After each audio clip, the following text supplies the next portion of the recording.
Hello guys, welcome back to my channel. आज हम बात करने वाले हैं कार्बन कंपाउंड्स रिमेनिंग चैप्टर के बारे में। पार्ट 2 है ये। अभी तो एक और पार्ट इसका चैप्टर का बनाना पड़ेगा मुझे, क्योंकि बहुत लेंथी चैप्टर है। मैंने सोचा था कि 2 पार्ट्स में हो जाएगा ये, लेकिन नहीं होगा। ये बहुत ही लेंथी चैप्टर है। अगर हमें डिटेल में से अच्छी तरह से बेसिक लेवल पे समझना है हमें, एंड जितनी अंदर एक्टिविटीज दी है अगर उसको अच्छी तरह से करना है, तो हमें ये एक और पार्ट में करना पड़ेगा। सो थर्ड पार्ट भी देखना जरूर। आज हम पहले बात करेंगे, अब तक हमने जितना जो बात कर लिया वो पहले एक क्विक रिवीजन करते हैं। हमने देखा कि कार्बन इतना यूनिक एलिमेंट है, इतना यूनिक सा उसकी फीचर्स है, उसकी प्रॉपर्टीज है, इसलिए उसको हमने वर्सटाइल एलिमेंट भी कहा था, वर्सटाइल एलिमेंट भी कहा था। उसके पास प्यारी सी एक पावर है कोवैलेंट बॉन्डिंग की, जिसके बेसिस पे वो मिलियंस ऑफ मिलियंस कंपाउंड बनाता है। छोटे से छोटा लेके बड़े से बड़े मास का वो कंपाउंड्स फॉर्म करता है। एंड हमारे हर जगह कार्बन मौजूद है, हमारे बॉडी से लेके हमारे फूड से लेके हमारे आसपास सारी चीजों में कार्बन मौजूद है। एंड हमने देखा था कैसे वो depending upon the number of carbon elements, कितने कार्बन एलिमेंट्स का कोवेलेंट बॉन्ड बन रहा है, उस बेसिस पे हमने देखा था कैसे वेराइटीज आती है। एथेन, प्रोपेन, बुटेन, ये सारे अलग अलग वेराइटीज, मिथेन सबसे बेसिक वाला, ये सारा कैसे बनता है ये हमने सब कुछ देख लिया है। फिर हमने देखा कि सिंगल बॉन्ड क्या होता है, डबल बॉन्ड क्या होता है, ट्रिपल बॉन्ड क्या होता है। सिंगल बॉन्ड वाले को सैचुरेटेड हाइड्रोकार्बन्स कहते हैं, एंड डबल और ट्रिपल वाले को अनसैचुरेटेड हाइड्रोकार्बन्स कहते हैं।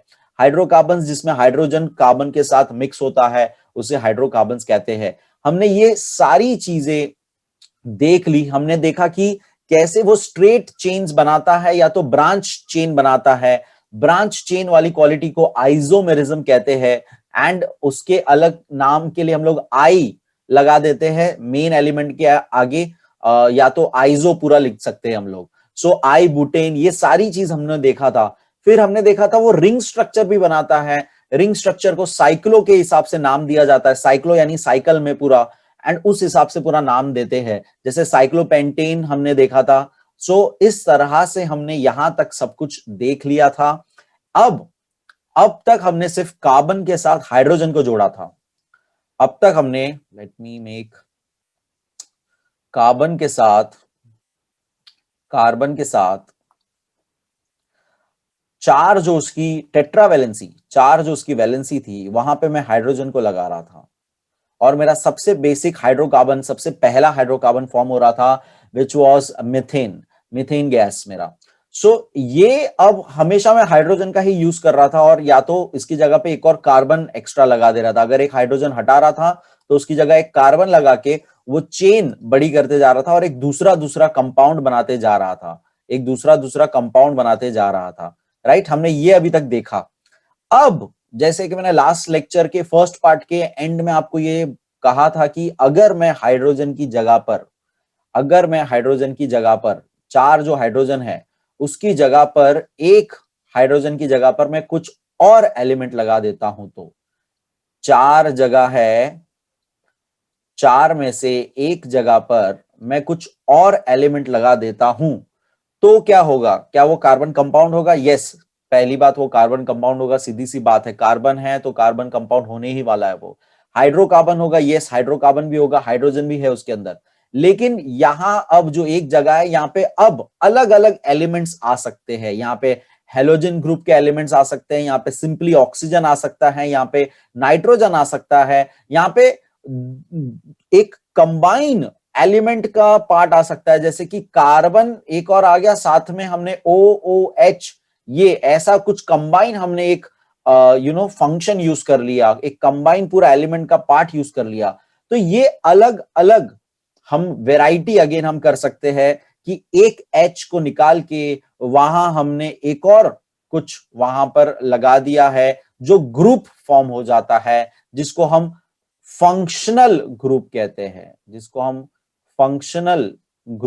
हैं, तो हाइड्रोजन, सिंपल सी भाषा में, हाइड्रोजन की जो एक जगह थी उसकी जगह मैंने कुछ और वहां पे लगा दिया, तो उसे मैं उस पूरे उतने जो जो नया हिस्सा है, उतना जो पूरा हिस्सा है, उसे मैं फंक्शनल ग्रुप की कैटेगरी में डाल सकता हूं, एंड उसी बेस पे अब अगेन अलग अलग अलग वेराइटी ऑफ मैं कार्बन कंपाउंड्स डिराइव कर सकता हूं, वो देखेंगे अब कैसे। Let's read it.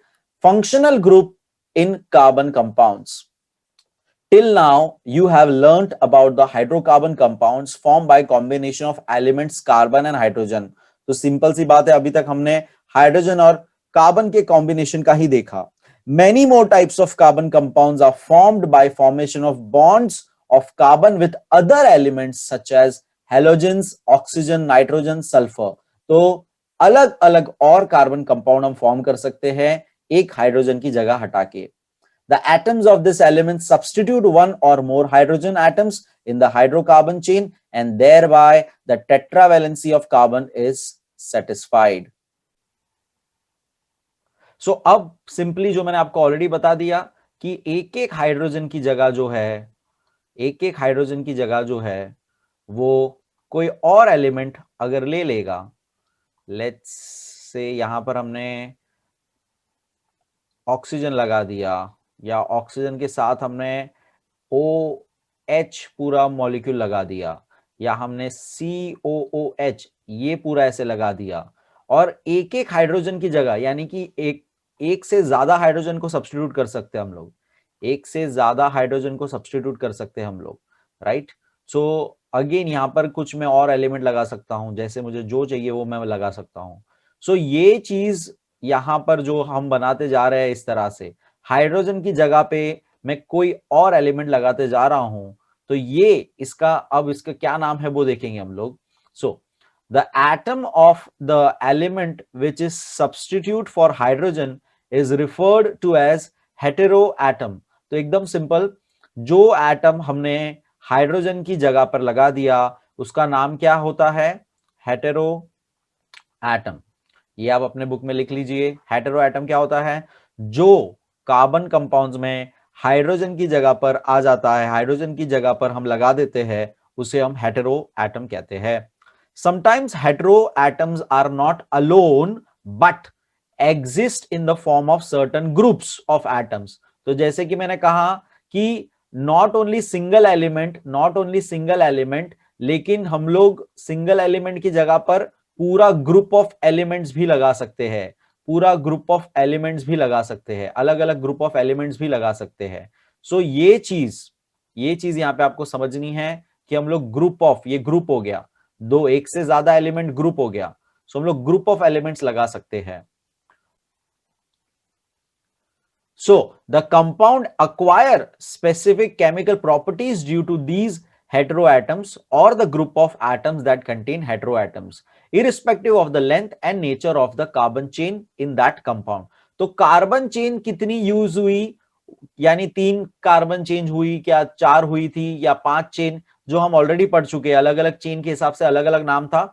सिंगल होता तो हम क्या नाम देते, डबल होता है तो हम क्या नाम देते, ट्रिपल होता है तो क्या नाम देते। ये हम लोग चेन का हम लोग नेमिंग पहले ही देख चुके हैं, राइट।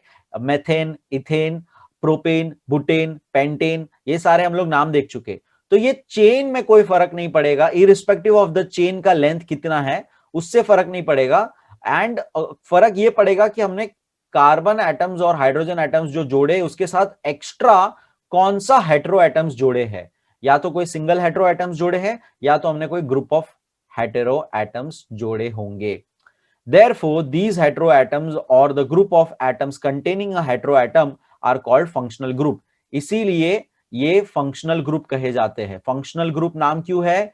क्योंकि सिर्फ उनके मौजूद होने से कार्बन की केमिकल प्रॉपर्टीज में चेंज आ जाता है, फंक्शनिंग में चेंज आ जाता है। कार्बन के फंक्शनिंग में, जिस तरह से वो फंक्शन करना चाहिए था उसके फंक्शनिंग में चेंज आ जाता है, जस्ट बिकॉज हमने कोई अलग सा एटम ऐड कर दिया या तो ग्रुप ऑफ एटम्स ऐड कर दिए जिसको हम हेटेरो एटम्स कहते हैं। सो उसे इस पूरे ग्रुप को हम लोग फंक्शनल ग्रुप कहते हैं, फंक्शनल ग्रुप्स कहते हैं। नीचे फंक्शनल ग्रुप्स के एग्जांपल वगैरह दिए हम देखेंगे। और so let's go down here the free valency of functional group is indicated by a short line.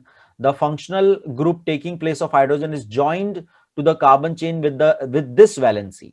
The carbon-carbon double and triple bonds are also recognized as functional groups as the respective compounds get specific chemical properties due to them.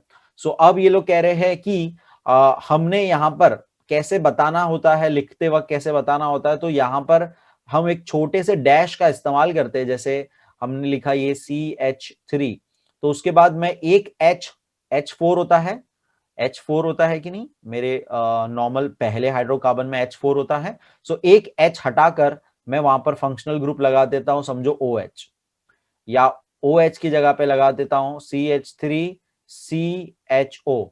तो ये मैं अलग सा जो element लगाते जा रहा हूं, फिर से CH3 और मैंने साथ में लगा दिया COOH। तो ये जो अलग अलग मैं एलिमेंट लगाते जा रहा हूं, मैंने एक हाइड्रोजन की जगह पे ये सारे एलिमेंट्स को जोड़ दिया। तो ये जो मैं जोड़ रहा हूं पूरे, जिसे हेटेरो एटम्स कहेंगे या ग्रुप ऑफ हेटेरो एटम्स कहेंगे, इनका फंक्शन चेंज हो जाएगा, पूरे कंपाउंड का फंक्शन चेंज हो जाएगा, इसलिए इसे फंक्शनल ग्रुप भी कहेंगे। फिर उन्होंने ये भी कहा कि हमने CH3 जो हमने देखा था, let me make it again, जो हमने पहली बार जब चेन बनाना शुरू किया था तो हमने कार्बन लगाया था, राइट। तो ये कार्बन को लगाना भी हम लोग इसका फंक्शन चेंज करते हैं। तो इट मींस कार्बन कार्बन के डबल बॉन्ड और ट्रिपल बॉन्ड वाले भी कहे जाएंगे फंक्शनल ग्रुप के पार्ट। डबल बॉन्ड और ट्रिपल बॉन्ड वाले भी फंक्शनल ग्रुप के पार्ट कहे जाएंगे। सो ये इनका लाइक कहना है। Let's see some of the, ये टेबल रेफर करते ज्यादा और ज्यादा क्लियर हो जाएगा। Let's see the table.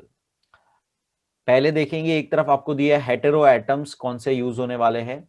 तो हेलोजिन्स, हेलोजिन का पूरा ग्रुप यूज हो सकता है, क्लोरीन, ब्रोमाइन, आयोडीन और जितने भी फ्लोरीन वगैरह जितने हेलोजिन्स है वो पूरा ग्रुप हो सकता है। नाम में क्या फर्क आएगा, तो वो उन्होंने दिया है क्रोमो लिखा है, रॉन्ग स्पेलिंग, क्लोरो आएगा, ये क्लोरो आएगा, क्लोरो लगता है वर्ड। ब्रोमाइन होगा तो ब्रोमो लगेगा, आयोडाइन होगा तो आयोडो लगेगा। स्ट्रक्चरल फॉर्मूला दिया हुआ है हमें, तो X यानी कि जो एलिमेंट का है, जैसे कि क्लोरीन लगा तो Cl लगेगा, ब्रोमाइन लगा तो Br लगेगा, आयोडीन लगा तो I लगेगा। एंड कंडेंस फॉर्म, उसका कंडेंस फॉर्म क्या होता है, ये लाइक पूरा शॉर्ट फॉर्म में क्या लिखा जाएगा, तो एक ही एलिमेंट है तो सेम है पूरा ये। नाउ एल्कोहल, ऑक्सीजन, ऑक्सीजन के साथ वाले क्या क्या फॉर्म होते हैं, तो एल्कोहल बन सकता है, एल्कोहल का OH होता है। तो ये अब आपको याद रखना है, ये टेबल पूरा बनाना है और आपको याद रखना है कि एल्कोहल का OH, एल्कोहल का OH होता है। सो लेट्स सी इसका मीनिंग क्या होता है। तो मेरा सिंपल सा मैं लिखता हूं, जब मेरा कार्बन लिया मैंने, कार्बन का 4 मैंने टेट्रावैलेंसी में हाइड्रोजन लगा दिया, ठीक है। अब ये मेरा नॉर्मल सा हाइड्रोकार्बन है, इसका नाम है अपना मेथेन, पहला वाला है ये। मीथेन गैस का हमारा मॉलिक्यूलर स्ट्रक्चर फॉर्मूला मैंने बना दिया है, ठीक है। सो विच इज CH4। नाउ मैं H हटा देता हूं, H हटाकर यहां पर मैं OH एडजस्ट कर लेता हूं। अब ऑक्सीजन के पास आपको पता होना चाहिए, ऑक्सीजन के पास 2 वैलेंसी होती, तो एक कार्बन के साथ जुड़ गई और एक हाइड्रोजन के साथ जुड़ गई, तो इस तरह से वो OH। तो कंडेंस फॉर्म कैसे लिखता हूं, तो कंडेंस फॉर्म मतलब बीच का डैश यहां पर मैंने हटा दिया और डायरेक्ट OH ऐसे लिख दिया। तो ये लॉजिक आपको समझना है कि कंडेंस फॉर्म में हम ऐसे लिखते, ये पूरे पूरे अगर मैं इसका पूरे अल्कोहल ये जो मैंने बनाया है पहले, इसका पूरा अगर मेरे को कंडेंस फॉर्म लिखना है तो मैं C लिखूंगा, H टोटल 4 है तो H4 लिखूंगा और O लिखूंगा। तो ये पूरा कंडेंस फॉर्म हो गया, ये पूरी तरह से कंडेंस फॉर्म मैंने लिख लिया इसका। तो कंडेंस फॉर्म क्या होता है, बेसिकली मॉलिक्यूलर फॉर्मूला जैसे हम लिखते हैं, जिसमें हम डैश हटा देंगे सारी की सारी। सो अब रहा सवाल ये, अब एक नया केमिकल कंपाउंड फॉर्म हो गया, कार्बन कंपाउंड फॉर्म हो गया, तो इसका नाम क्या होगा। तो मैंने क्या यूज किया था, CH4, तो CH4 मेरा मेथेन होता है, मेथेन होता है, राइट, मीथेन गैस। एंड मुझे अब नेमिंग से पता है कि ANE मतलब सिंगल बॉन्ड, राइट, ENE मतलब डबल बॉन्ड, YNE मतलब ट्रिपल बॉन्ड। तो ये सारी बात तो आप जो हमने लास्ट लेक्चर में पढ़ी थी वो तो याद रखनी ही है, ठीक है। नाउ मेथेन है और अगर OH आया, यानी अल्कोहल OH से फॉर्म होता है, सो OH अगर आता है तो क्या नाम में चेंज आ जाता है, आपको बेसिकली OL, अल्कोहल के पीछे का जो वर्ड है OL वो लगा देना होता है। इट मींस मेथेनॉल है ये। ई की जगह पे ई को सब्स्टिट्यूट करके आपको ओ एल लगा देना है। ई को सब्स्टिट्यूट करके मैंने यहाँ पे ओ एल लगा दिया, एन ई, ई की जगह पे मैंने ओ एल लगा दिया। सो ये जो बना है ये मेथेनॉल है। ये मेथेनॉल का मैंने स्ट्रक्चर्ड फॉर्मूला बनाया हुआ है। तो इस तरह से अब समझो OH की जगह पे लेट्स टेक नेक्स्ट वाला एल्डेहाइड। एल्डेहाइड फंक्शन ग्रुप किसको बोलते हैं? जिसके अंदर CHO यानी कार्बन हाइड्रोजन ऑक्सीजन आते हैं, जिसके बीच में कार्बन और ऑक्सीजन के बीच में डबल बॉन्ड होता है। जैसे कि आप यहाँ पे देख सकते हो डबल बॉन्ड है, 2 लाइन मतलब डबल बॉन्ड है। तो डबल बॉन्ड होता है कार्बन ऑक्सीजन का एंड एक दूसरा हाइड्रोजन होता है। सो ये जो एक लाइन यहाँ पे बची है वो लाइन किससे जुड़ी है? हमारे ओरिजिनल जिसके साथ हम यहाँ पे जोड़ने वाले हैं उसके साथ। तो लेट्स सी अगेन, मैंने कार्बन के 4 जगह फिल की, 4 जगह फिल की, और अब ये एक 4th जगह जो है उधर का हाइड्रोजन हटा देता हूं, और वो जो डैश है उस डैश को मैं यहां से कंटिन्यू करता हूं, ये इधर लगा देना है मुझे। ओके, सो क्या बन जाएगा? कार्बन, डबल बॉन्ड ऑक्सीजन, और एक और जगह बाकी है तो हाइड्रोजन। तो ये लॉजिक आपको समझना है कि कैसे एक हाइड्रोजन की जगह पे फिर से मैंने दूसरा यहां पे बना दिया, एक फंक्शन लगा दिया एल्डेहाइड जिसमें CHO आता है। सो अब इसका नाम क्या हो गया? तो अगेन ये मीथेन था ओरिजिनली, मीथेन था ओरिजिनली। नाउ यहां पे ध्यान देना है कार्बन 2 हो चुका है, तो पहली बात ये इथेन फॉर्मेट में आ चुका है। ठीक है, कार्बन 2 हो गया तो इथेन फॉर्मेट में आ चुका है। C2 जब आता है तो हम उसे क्या कहते हैं? Ethane, right? इथेन का नाम देते हैं एथेन। सो C2 आ चुका है, इथेन। एंड एल्डेहाइड, एल्डेहाइड का हमें AL वर्ड लेना होता है। सो ये हो गया आपका एथेनल, AL। ई की जगह पे सब्स्टिट्यूट किया मैंने AL को, ई की जगह पे सब्स्टिट्यूट किया मैंने AL को। सो ये नेमिंग भी आपको मैं बताते जा रहा हूं, जो आगे भी और डिटेल में आने वाला है। यही सारी बात है जो मैं अभी आपको बता रहा हूं। सो ये यही चार्ट है, तो मैं सोचा आपको यहीं पहले बता दूं ये सारी बातें कि यहां पर मैंने क्या कर रहा हूं।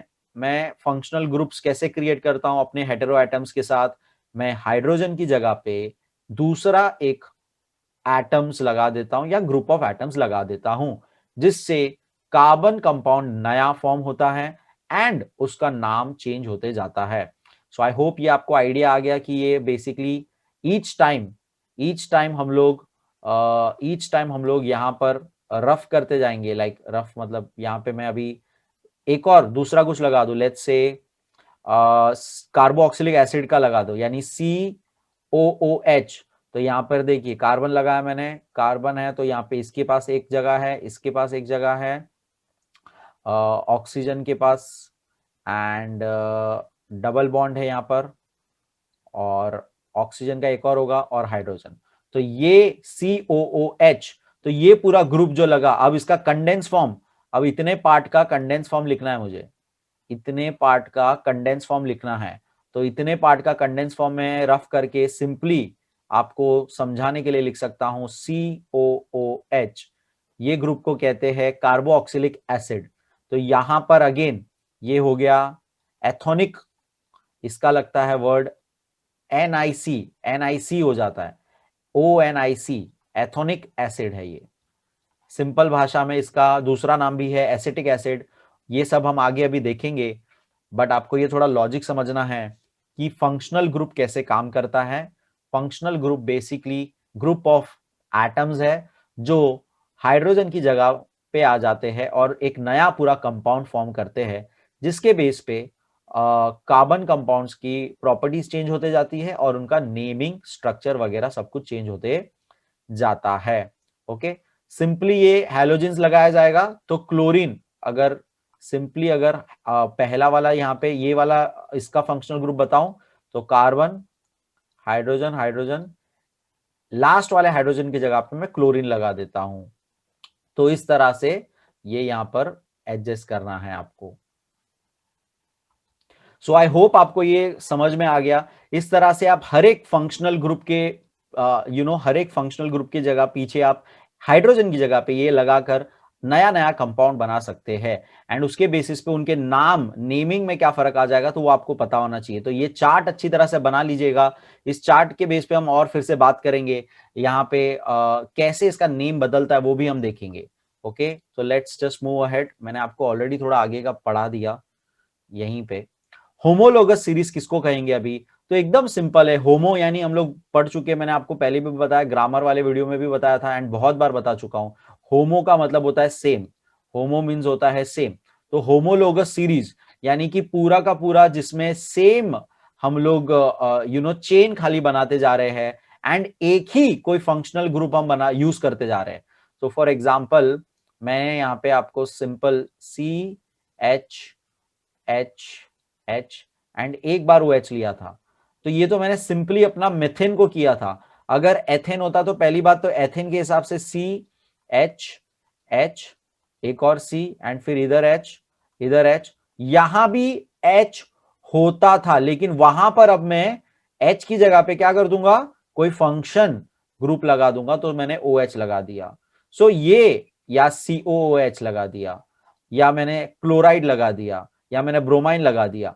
तो ये कहने की बात कि जितने हमारे अलग अलग थे, एथेन, प्रोपेन, बुटेन, पेंटेन, ये अलग अलग पे हम लोग पूरा फंक्शनल ग्रुप कॉमन इस्तेमाल करके जो बनाएंगे वो पूरा होमोलोगस सीरीज बन जाएगा। वो पूरा ग्रुपिंग कर दिया हमने, उसको सेम सीरीज हो जाएगा। सेम सीरीज क्यों कहा हमने उसको? क्योंकि सबके अंदर फंक्शनल ग्रुप हम कॉमन यूज करेंगे, तो उसको होमोलोगस सीरीज कहेंगे। Let's read about it. वो भी बहुत सिंपल सा है, एग्जांपल्स और देखेंगे और क्लियर हो जाएगा। You have seen that chain of different length are formed by joining the carbon atoms to each other। तो हमने ये ऑलरेडी देखा है कि हम लोग चेन ऑफ कार्बन बना सकते हैं और अलग अलग कार्बन कंपाउंड्स बना सकते हैं लेंथ के। Moreover, you have also seen that a functional group can take place of a hydrogen atom on this chain। हमने ये भी देखा कि हाइड्रोजन की जगह पर कोई फंक्शनल ग्रुप आ सकता है। As a result of this, large number of compounds are formed having the same functional groups but different length of carbon chain। तो ये आप कह रहे हैं कि इसी की वजह से और ज्यादा कार्बन कंपाउंड्स फॉर्म हो जाते हैं, और लार्ज नंबर, जो हम लोग कब से स्टार्टिंग से कह रहे हैं, millions of millions of millions of, तो ये और large number of carbon compounds form होने लग जाते हैं। For example there are many compounds such as CH3OH। तो ये जो मैंने अभी बनाया था CH3, मतलब 3 बार हाइड्रोजन लिया, 4th हाइड्रोजन की जगह पे मैंने OH लगा दिया। फिर CH2, ये भी मैंने अभी बनाया था कि अगर मैं 2 कार्बन चेन लेता हूं तो मुझे पहले हाइड्रोजन एडजस्ट कर लेने हैं सारे, और यहां पे ओरिजिनली 3 और हाइड्रोजन आते थे, लेकिन मैं एक हाइड्रोजन की जगह पर उधर कुछ फंक्शनल ग्रुप लगा देता हूं।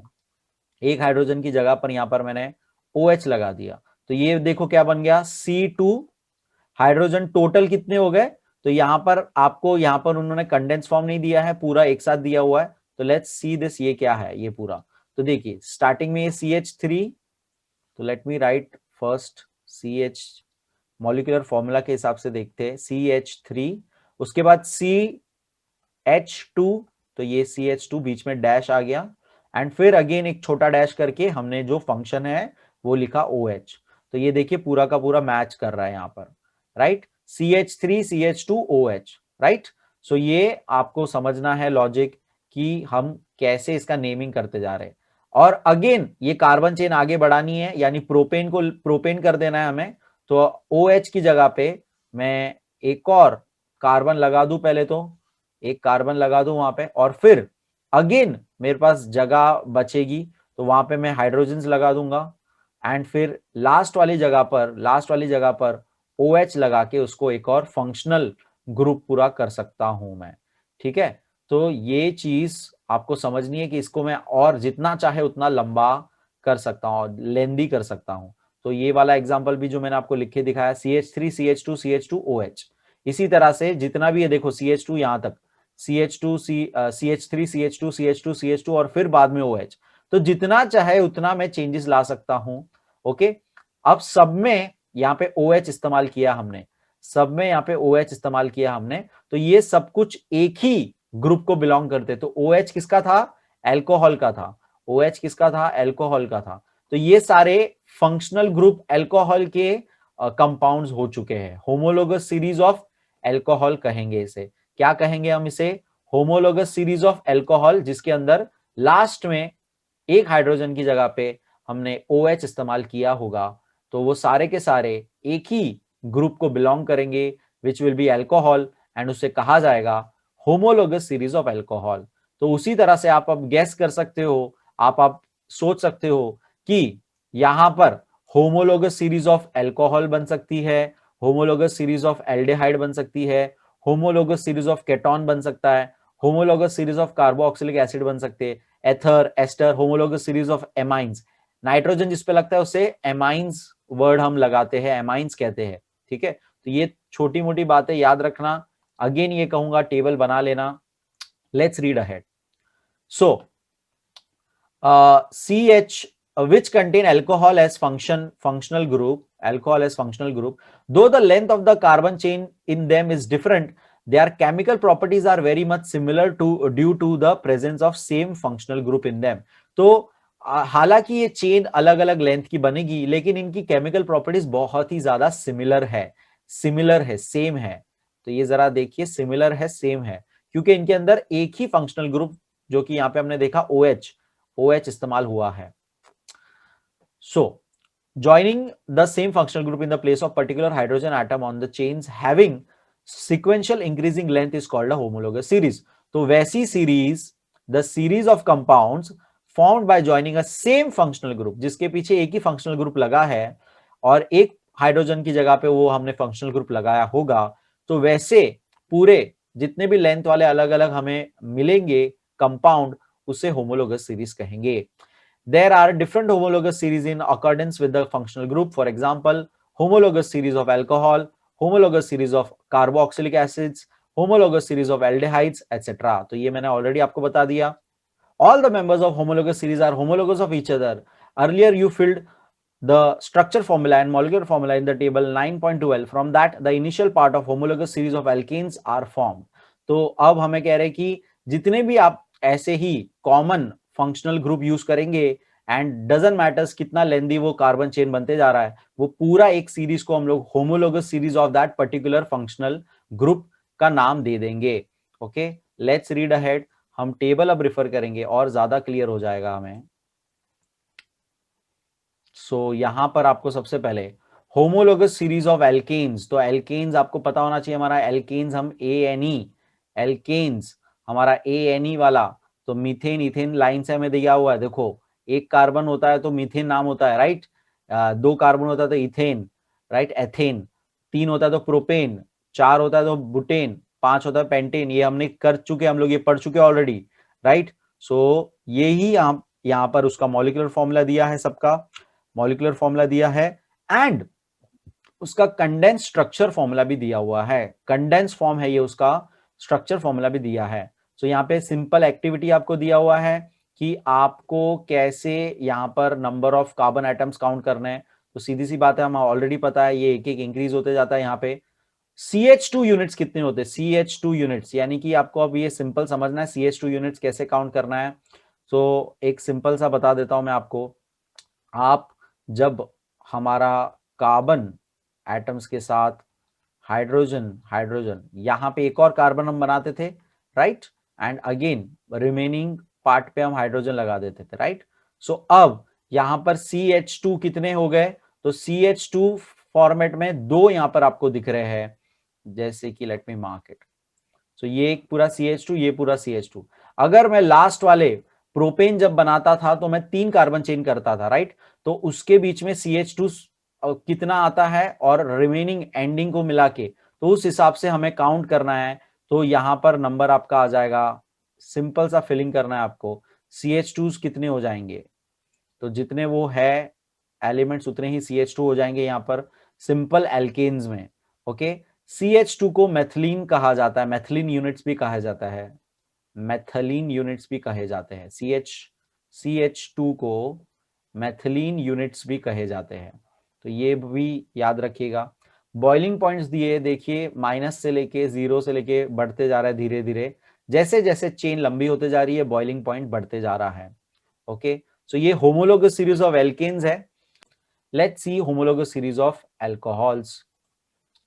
तो होमोलोगस सीरीज ऑफ एल्कोहल देखेंगे, ये भी मैंने आपको मेथनॉल बना के दिखाया था, राइट, एथेनॉल भी बना के दिखाया था। सो एल्कोहल्स में आपको याद रखना है कि हमें OH लास्ट में OH लगा देना है, लास्ट में OH लगा देना है, लास्ट में OH आया सब में। देखिए कार्बन चेन बड़ी होती जा रही है, 1 carbon chain, 2 carbon chain, 3 carbon chain, 4 carbon chain. तो वैसे कार्बन चेन बड़ी होते जा रही है, लेकिन यहां पर लास्ट में जहां पर मैं एलिमेंट कुछ एक लगाकर खत्म कर सकता हूं हाइड्रोजन की जगह पर, वहां पर मैं एक अलग से 2 अलग एटम लगा दिए मैंने, जिसे हेटेरो एटम्स कहता हूं मैं, जो मेरे फंक्शनल ग्रुप है अभी ये। तो ये OH वाला ग्रुप है पूरा, इसलिए इसका नाम एल्कोहल्स है, homologous series of alcohols, homologous series of alcohols. इसमें भी सिंपली इंक्रीजिंग ऑर्डर में अपना एक एक बढ़ते जाएगा, जैसे जैसे कार्बन एटम बढ़ते जाएगा वैसे वैसे CH2 यानी मैथिलीन के यूनिट्स बढ़ते जाएंगे, मैथिलीन के यूनिट्स बढ़ते जाएंगे। ओके, सो ये मेथेनॉल मैंने आपको बना के दिखाया था, एथेनॉल भी शायद से मैंने बना के दिखाया था आपको, प्रोपेनॉल, बुटेनॉल। तो ये देखो सब में OL लग रहा है, जरा नोटिस करो, मैंने आपको ऑलरेडी बताया एल्कोहल जो होता है, एल्कोहल यानी OH जो होता है, उसके पीछे का OL लगा दिया जाता है, E की जगह पर OL लगा दिया जाता है। तो ये बातें जरा यहीं से नोटिस करना चालू करिए ताकि आपको ये और समझ में आए। आगे सब आपको यही दिया है। Homologous series of alkenes, alkenes ENE मतलब डबल बॉन्ड होंगे इसके अंदर, ENE। तो अब मुझे इसी से ये सारी बातों से समझ में आना चाहिए, ENE मतलब डबल बॉन्ड होंगे। तो जरा देखो कहां डबल बॉन्ड है, तो देखो double bond, double bond, double bond, double bond, right. So ये भी सारे के सारे सेम यहां पर यूज होने वाले हैं। तो होमोलोगस सीरीज ऑफ एल्कीन्स है अलग अलग, तो ये ethene, propene, butane and pentene, ये सब हम लोग अलग अलग देख चुके हैं ऑलरेडी, राइट। यहां पर थोड़ा सा चेंज हो जाता है क्योंकि डबल बॉन्ड होता है, तो यहां पर नंबर चेंज हो जाता है। सो यहां जरा देखिए हाइड्रोजन के नंबर्स और कार्बन नंबर्स में फर्क आ जाता है, राइट। सो ये 2 है तो 4, कार्बन 2 है तो हाइड्रोजन 4 हो रहा है, ठीक है। कार्बन 3 है तो हाइड्रोजन 6 हो रहा है, कार्बन 4 है तो हाइड्रोजन 8 हो रहा है। तो what does this tell us, carbon का नंबर जो भी होगा हाइड्रोजन उसका डबल नंबर हो रहा है। तो ये एक और फॉर्मूला हो गया, जनरल फॉर्मूला जिसको हम कह सकते हैं कि एल्कीन्स का जनरल फॉर्मूला अगर लिखना है तो कार्बन का जो भी नंबर होगा हाइड्रोजन का उतना डबल नंबर होगा, राइट। तो ये भी हमने लास्ट पार्ट में देखा था, पार्ट 1 में देखा था कैसे हमने एल्केन्स का जनरल फॉर्मूला बनाया हुआ था, राइट। तो यहां पर अभी एल्कीन्स का जनरल फॉर्मूला मैंने आपको बना के दिखाया। सो उस बेसिस पे यहाँ पे CH2 मॉलिक्यूल्स एक एक कम होते जाते हैं जैसे जैसे कार्बन एटम्स बढ़ते हैं। यहाँ पर एक एक, यहाँ पे देखिए 2 था तो -2 हो गया, 3 है तो -2, 4 है तो -2, तो यानी कि यहाँ पे आएगा 2, 5 है तो -2 करेंगे तो यहाँ आएगा 3। तो इस तरह से आपको ये सिंपली फिल करना था। आई होप आपको ये समझ में आया। Let's move ahead now. Carbon कुछ क्वेश्चंस दिए, ये थोड़ा देखेंगे हम लोग। बाय हाउ मेनी CH2 यानी मेथिलीन, देखिए CH2 मैंने आपको ऑलरेडी बोला था मेथिलीन, CH2 कितने CH2 का फर्क आता है हर एक के अंदर, ऐसा पूछा हुआ है। तो सिंपली मैंने आपको बता दिया एक एक जैसे जैसे हम लोग आगे बढ़ेंगे, जैसे जैसे कार्बन बढ़ते जाएगा वैसे वैसे एक एक CH2 बढ़ते जा रहा है, एक एक CH2 बढ़ते जाता है। कार्बन बढ़ गया तो CH2 बढ़ते जाएगा। तो यहां पर आपको वही क्वेश्चंस पूछे हैं और आपको टेबल में से वो आंसर करना है कि मेथिलीन के यूनिट्स यानी CH2 के यूनिट्स कितने डिफर करते हैं। तो लेट्स अगेन खाली रीड इट कि units do the formula of first two members of homologous series of alkenes, that is methane and ethane differ। तो कितना फर्क था मीथेन और इथेन के अंदर, CH2 के अंदर, तो 1 CH2 का डिफरेंस था, 1 मेथिलीन यूनिट्स का डिफरेंस था। मीथेन, यहां पर एक और बार देखेंगे ये वाला, मीथेन और इथेन के अंदर, मीथेन और इथेन के अंदर कितने CH2 का डिफरेंस है, तो जरा देखिए 2 है और 1 है, तो कितना डिफर कर रहा है, 1, तो 1 यूनिट का डिफर है। नेक्स्ट इथेन और प्रोपेन में कितना डिफरेंस है, तो अगेन 1 का डिफरेंस है, राइट। यहां पे आंसर 4, 5, 6 था, तो हर एक के अंदर 1 1 का डिफरेंस है पूरे एल्केन के ग्रुप में। एल्केन्स के ग्रुप में, होमोलोगस सीरीज ऑफ एल्केन्स के ग्रुप में CH2 का यानी मेथिलीन का डिफरेंस कितना है? 1 का डिफरेंस है। Similarly, by how many CH2 units do the neighboring member ethane and propane differ from each other? तो इथेन एंड प्रोपेन का भी हम लोग देख चुके हैं, 1 का डिफरेंस है। सेकेंड क्वेश्चन आपको दिया है, how many methylene units are extra in the formula of the fourth member than the third member? तो फोर्थ मेंबर नीचे होगा, थर्ड मेंबर ऊपर होगा, तो अगेन कितना डिफर होगा हर एक के अंदर? एल्कोहल्स के अंदर अब पूछा हुआ है, तो एल्कोहल्स के अंदर भी हमने देखा 1 का डिफरेंस आते जा रहा है, सबके अंदर 1 का डिफरेंस आते जा रहा है। How many methylene units are less in the formula of second member than the third member of homologous series of alkenes? तो इसका आंसर भी ऑलरेडी मैं बता चुका हूं, लेकिन ये आंसर आप मुझे कमेंट में बताइए, काउंट करिए और पूरा ये टेबल बनाइएगा ऊपर वाला एंड बताइए कि कितना डिफरेंस है। Let's move ahead. You have found that in any homologous series, किसी भी homologous series के अंदर, while going in increasing order यानी कि कार्बन का चेन बढ़ाते जाओ, एक एक कार्बन एक्स्ट्रा बढ़ाते जाओ, increasing order of the length of carbon chain, every time one methylene unit that is CH2 goes on increasing। तो ये बात मैं आपको ऑलरेडी कंक्लूजन में बोल दिया था मैंने आपको कि जैसे जैसे कार्बन का नंबर बढ़ते जाएगा, मेथिलीन यूनिट्स जो है यानी CH2 जो है वो इंक्रीज होते जाएगा। Therefore, while going in an increasing order of length, there is a rise in molecular mass। तो कॉमन सेंस की बात है, जितना हम लोग आगे बढ़ रहे हैं, जितना चेन हमारा आगे बढ़ रहा है, जितना चेन हमारा आगे बढ़ते जा रहा है, उतना CH2 एक एक बढ़ते जा रहा है, उतना CH2 आगे बढ़ते जा रहा है, उतना हम लोग का एक्स्ट्रा होते जा रहा है, तो उसका मास चेंज हो जाएगा कि नहीं? मॉलिक्यूलर मास चेंज हो जाएगा। तो कितने मास से चेंज हो जाता है? Bye 14U। तो 14mu जो है हमारा, ये आपको पता होगा मॉलिक्यूलर मास का वेटेज हम जो कैलकुलेट करते हैं 14mu। तो 14mu कैसे आया? तो सिंपली आपको पता होना चाहिए molecular masses of the individual element. तो यहाँ पे कौन है? कार्बन। कार्बन का कितना होता है? 12। हाइड्रोजन 2 टाइम्स है, हाइड्रोजन कितना होता है? 1 इंटू 2। तो ये दोनों को ऐड कर दिया जाए तो आपको सिंपली मिल जाएगा 14। तो ये आपको बेसिक कैलकुलेशन ये पता होना चाहिए, लेकिन मैंने आपको बता दिया कि मॉलिक्यूलर मास बढ़ गया, मॉलिक्यूलर मास बढ़ते जाता है जैसे जैसे हमारा CH2 आगे बढ़ते जाता है। सिंपल सा लॉजिक था। Inspection of the table 9.15 ABC, तो 9.15 नहीं है, 9.17 है, प्रिंटिंग मिस्टेक बहुत है यहाँ पे। सो 9.17 ABC will reveal one more point to you, that is gradation in the boiling point। तो हमने बॉइलिंग पॉइंट का देखा, कैसे बॉइलिंग पॉइंट बढ़ते जा रहा था, कैसे बॉइलिंग पॉइंट बढ़ते जा रहा था, उसमें ग्रेडेशन यानी कि ग्रेड बढ़ते जा रहा है उसका एक तरह से। ग्रेडेशन प्रॉपर्टी क्या होती है तो हम लोग ये थोड़ा सा डिस्कस कर चुके थे ऑलरेडी थर्ड चैप्टर में, राइट। तो जैसे यहां पर बॉइलिंग पॉइंट डिफर होते जाता है उसे हम ग्रेडेशन करते जाते हैं। तो बॉइलिंग पॉइंट सिंपल भाषा में वो क्या कह रहे हैं कि हर एक का बॉइलिंग पॉइंट चेंज होते जाता है, और जैसे जैसे कंपाउंड में हमारा चेन बढ़ते जाता है बॉइलिंग पॉइंट भी बढ़ते जाता है। ओके, सो वो टेबल आपने बनाया होगा तो आप वो देखिएगा, तो आपने टेबल में हमने वो सारे बॉइलिंग पॉइंट्स भी लिखे थे, तो आप अभी आप चेक कर सकते हो। Boiling point is a physical property of a compound. Generally, it is found that while going in an increasing order in an homologous series, the physical properties show variation in one direction. That is, gradation is observed in the physical properties.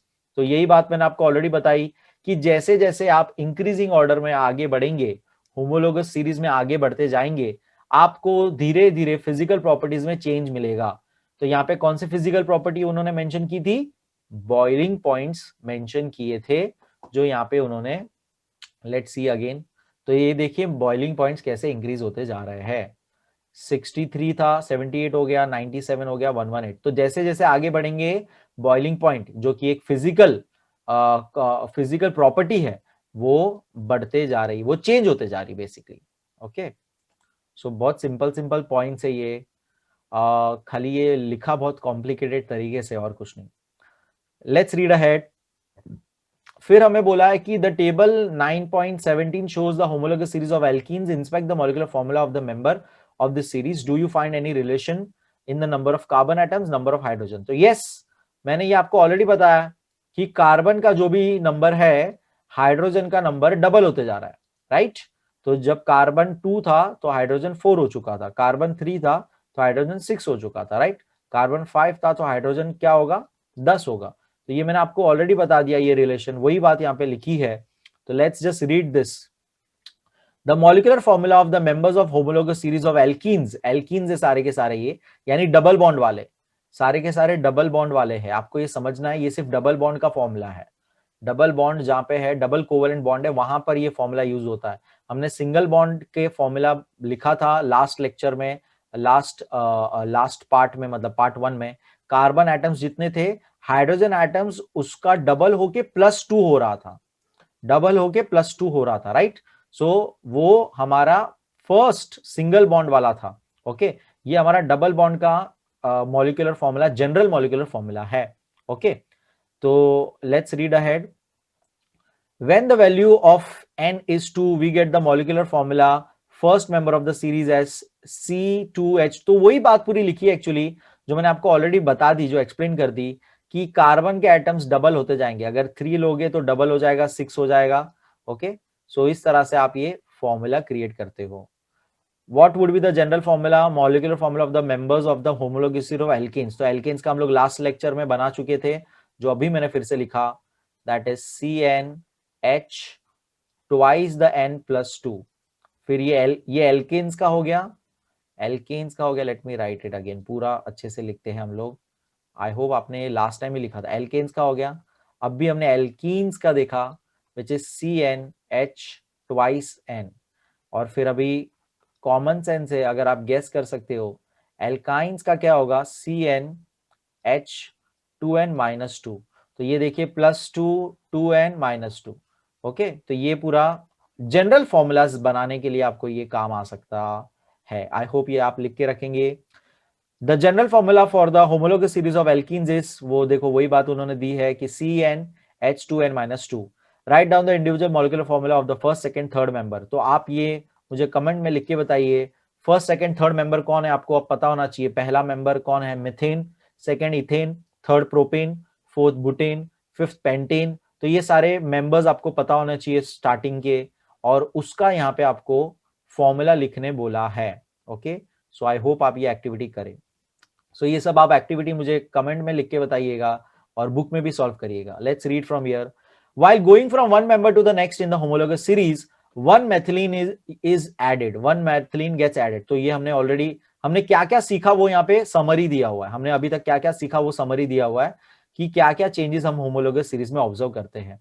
तो जैसे जैसे हम आगे बढ़ते जाते हैं, एक एक CH2 बढ़ते जाता है, एक एक CH2 बढ़ते जाता है। उसके साथ ही सिंस CH2 बढ़ रहा है तो उसका मॉलिक्यूलर मास 14 म्यू से बढ़ते जाता है। फिर देखा हमने chemical properties of the members of homologous series show similarity. अब उन्हें सिमिलर, उनकी केमिकल प्रॉपर्टी सेम है, केमिकल प्रॉपर्टी सेम है, इसीलिए उसको होमोलोगस कहा गया है। ओके, एंड उसमें कॉमन हमने, और सेम क्यों है, क्यों सेम है, क्योंकि उसके अंदर सेम हमने जो भी अपना हेटेरो एटम्स था वो यूज किया हुआ है। तो केमिकल प्रॉपर्टी सिमिलैरिटी शो करती है, ठीक है। खाली फिजिकल प्रॉपर्टी, बॉइलिंग पॉइंट जो था वो चेंज, फिजिकल प्रॉपर्टी में ग्रेडेशन था, ठीक है, चेंजेस थे। All the members of homologous series can be represented by the same general molecular formula. तो हमने ये भी बता दिया कि सबका एक जनरल फॉर्मूला हम लोग बना सकते हैं, सबका एक जनरल फॉर्मूला हम लोग बना सकते हैं। ओके, आई होप आपको ये समझ में आते जा रहा है, बहुत ही बेसिक है ये सब। Write down the structure formula of the first 4 members of various homologous series formed by making use of functional group in 9.16। तो अब आपको ये एक्टिविटी दिया है, सबका आपको स्ट्रक्चर फॉर्मूला क्रिएट करना है। तो ये आप थोड़ा एक्टिविटी आप करिएगा, ये क्योंकि ये सारी चीज अगर हम करेंगे तो लाइक यहाँ पे बहुत लेक्चर हमारा लेंदी हो जाएगा ज्यादा ही। General formula for homologous series of alkanes is CnH2n+2। Write down the molecular formula of 8 and 12 members using this. तो मैंने आपको ऑलरेडी बता दिया था, ये हमने लास्ट लेक्चर में भी डिस्कस किया था, अभी भी मैंने आपको बताया था कि एल्केन का जनरल फॉर्मूला H2n+2 है। तो अब n की जगह पे आपको 8 यूज करना है, यानी कार्बन के 8, कार्बन के ऐसे 8 सिंगल बॉन्ड अगर लगेंगे, लाइक अभी ये जगह नहीं है बट समझ जाओ, ये कार्बन के टोटल 8 आप ऐसे बॉन्ड लगाओगे तो हाइड्रोजन कितना होगा वो आपको ये फॉर्मूला यूज करके बताना है। और वैसे ही जब कार्बन 12 होगा तो कितने हाइड्रोजन एटम्स लगेंगे वो आपको बताना है फॉर्मूला का इस्तेमाल करके। तो ये भी आप मुझे बताइएगा कमेंट में। Nomenclature system of carbon compounds. Nomenclature मतलब सिंपली नाम देना, नाम कैसे दिया जाता है हर चीज को। तो मैंने आपको ऑलरेडी इसका बेसिक्स बताना स्टार्टिंग से ही चालू कर दिया था, फर्स्ट पार्ट से ही चालू कर दिया था, कैसे हम चीजों को नेमिंग कर रहे हैं, कैसे हम नाम दे रहे हैं। तो यहाँ पर वही बातें पूरी लिखी है, वही चीजें यहाँ पे लिखी है, हम सिर्फ इसको रीड करते जाएंगे। We have seen that total today millions of carbon compounds are known. Initially, when the number of known carbon compounds was small, scientists named them in a variety of ways. Now those are called common names. For example, the sources of the names of first 4 alkanes, namely methane, ethane, propane, butane, are different. तो मैंने आपको last lecture में भी बताया था part 1 में कि खाली स्टार्टिंग के 4 जो है उनके नाम ही अजीब से है, अलग से है। Methane, ethane, propane and butane, यही खाली अलग है। उसके बाद तो 5 नंबर को हम लोग क्या बोल, पेंटागन के हिसाब से पेंटेन हमने कहा था, राइट। 6 को हेक्सेन कहा था, 6 यानी हेक्सेन। 7 यानी सेप्टेन यानी कि हेप्टेन हमने कहा था, हेप्ट भी होता है सेप्ट भी होता है, तो हेप्टेन हमने कहा था। तो ये हमने नाम फिर नंबर के हिसाब से देना चालू किया ताकि हमको समझने में आसानी हो, राइट। तो ये वही बात वो लोग कह रहे हैं कि स्टार्टिंग के खाली इन्होंने साइंटिस्ट लोग जब जानते नहीं थे कि क्या क्या कितने नंबर ऑफ कार्बन हो सकते थे, तब उन्होंने कुछ भी रैंडम नेम दिए थे। इसका भी कुछ ना कुछ लॉजिक तो होगा ही, बट ये रैंडम नेम है फिलहाल हमारे लिए। बट आफ्टर दैट अच्छी तरह से सिस्टमेटिक नेमिंग किया गया है। The names of the alkanes thereafter were given from the number of the carbon atoms in them. तो जितने नंबर कार्बन के एटम्स के हैं उतने हम लोग ने नाम दिए हैं, राइट। 5 का मतलब होता है 5 कार्बन एटम्स, तो हमने उसे पेंटेन नाम दे दिया है, राइट। कार्बन 6 यानी 6 एटम्स ऑफ कार्बन है तो उसको हमने हेक्सेन नाम दे दिया है, राइट। तो नंबर ऑफ कार्बन एटम्स के ऊपर हमने ये नाम दिया हुआ है। नाउ हमें ये भी पता है कि किसी किसी के स्ट्रक्चर फॉर्मूला अलग अलग थे। ब्रांच चेन बनती है, किसी की स्ट्रेट चेन बनती है। तो उसके बेस पे हम लोग ने एन बुटेन और आइसोबुटेन, आई बुटेन, मैंने आपको लास्ट लेक्चर में ये बात बोली थी, वही बात अगेन यहाँ पे बताई गई है कि नॉर्मल बुटेन जब मैं सिंगल स्ट्रेट चेन बनाता हूं तो उसे नॉर्मल बुटेन कहूंगा, एन बुटेन, नॉर्मल बुटेन। और अगर मैं उसका ब्रांच चेन बनाता हूं तो उसे मैं आइसोबुटेन यानी कि आई बुटेन कहूंगा। तो ये बात मैंने आपको लास्ट लेक्चर में बता दी थी और उसका स्ट्रक्चर भी बना के दिखाया था दोनों। तो आप, आई होप आपने वो लेक्चर देखा है। Draw 3 structural formula having molecular formula C5H12। तो आप ये एक्टिविटी करिएगा अभी। C5 यानी कार्बन चेन 5 लेनी है आपको ऐसे, और अब हाइड्रोजन इसके आजू बाजू आपको एडजस्ट कर लेना है पहले। एंड आपको फिर ये स्ट्रेट चेन एक हो गया, तो ये आपका सिंपल वाला स्ट्रेट चेन हो गया। तो इसको आप पहली बात 5 अगर है तो ये क्या हो गया, 5 कार्बन को हम क्या कहेंगे, पेंटेन कहेंगे। तो ये हमने पेंटेन का बनाना है, ठीक है। अब स्ट्रेट चेन वाला आप बनाओगे, जब इसको स्ट्रेट चेन वाला ये जो है मैंने स्ट्रेट चेन बनाया, तो आप सिंपली इसको नॉर्मल एन पेंटेन कहोगे। जब आप इसका ब्रांच चेन अलग वाला करोगे तो ब्रांच चेन को आप, पहला ब्रांच चेन जो बनेगा उसे आप आइसो पेंटेन यानी कि आई पेंटेन कहेंगे, आइसोपेंटेन यानी कि आई पेंटेन कहेंगे। ओके, तो इस तरह से आपको नेमिंग करना है, जिसमें आप अगर आप और चेंजेस करोगे तो नेमिंग कितना डिफिकल्ट हो जाता है। यही बात यहाँ पे आप वो हमें बताने की कोशिश कर रहे हैं। सो लेट्स सी, जस्ट इनका क्वेश्चन से हम डायरेक्ट अब देखेंगे कैसे इसका आंसर हम लोग करते हैं। सो जितने स्ट्रक्चर फॉर्मूला पॉसिबल आप बनाइए, आपको डिफिकल्टीज आएगी नेमिंग करने में, आइसोमर्स को नेमिंग करने में डिफिकल्टी आएगी। तो ये कंफ्यूजन ना हो, तो एक संस्था है international union for pure and applied chemistry, IUPAC। ये जो संस्था है ये खुद से सबको कॉमन नाम बना के देती है एंड सभी लोग वर्ल्ड में वही नाम इस्तेमाल करते हैं ताकि कोई कंफ्यूजन ना रहे, ताकि कोई कंफ्यूजन ना रहे। तो आपको ये याद रखना, IUPAC, international union for pure and applied chemistry, ये ही सब नेमिंग डिसाइड करती है। Put fourth a nomenclature, nomenclature यानी नेमिंग का तरीका, सिस्टम बना दिया based on the structure of the compounds and it was accepted all over the world. There is a provision in this system for giving a unique name to all carbon compounds. Let us see some straight chain compounds containing one functional group or given IUPAC names and let us also see their common names. तो उनके common नाम भी दिए हैं और IUPAC यानी कि ये संस्था ने जो नाम डिसाइड किया है based on some laws, based on some rules, वो भी देखेंगे. तो ये बात भी मैंने आपको लास्ट लेक्चर में बताई थी कि कैसे नेमिंग चेंज होते हैं. पेरेंट नेम होता है मेन, जैसे कि हमारा इथेन पेरेंट नेम है, इथेन पेरेंट नेम है, उसके अंदर मैंने जब डबल बॉन्ड हो गया तो पीछे का सफिक्स ENE कर दिया, जब ट्रिपल बॉन्ड हो गया तो YNE कर दिया, सफिक्स चेंज कर दिया. तो मेन पेरेंट नेम है प्लस सफिक्स कुछ हमने लगा दिया. फिर हमने ये भी देखा था कि अगर हेलोजेंस होते हैं तो प्रीफिक्स लगाया जाता है, यानी नाम जो होगा उसके आगे वर्ड चेंज किया जाता है, प्रीफिक्स, उसे प्रीफिक्स कहते हैं. सो ये सिस्टम हमें यूज करना है IUPAC का.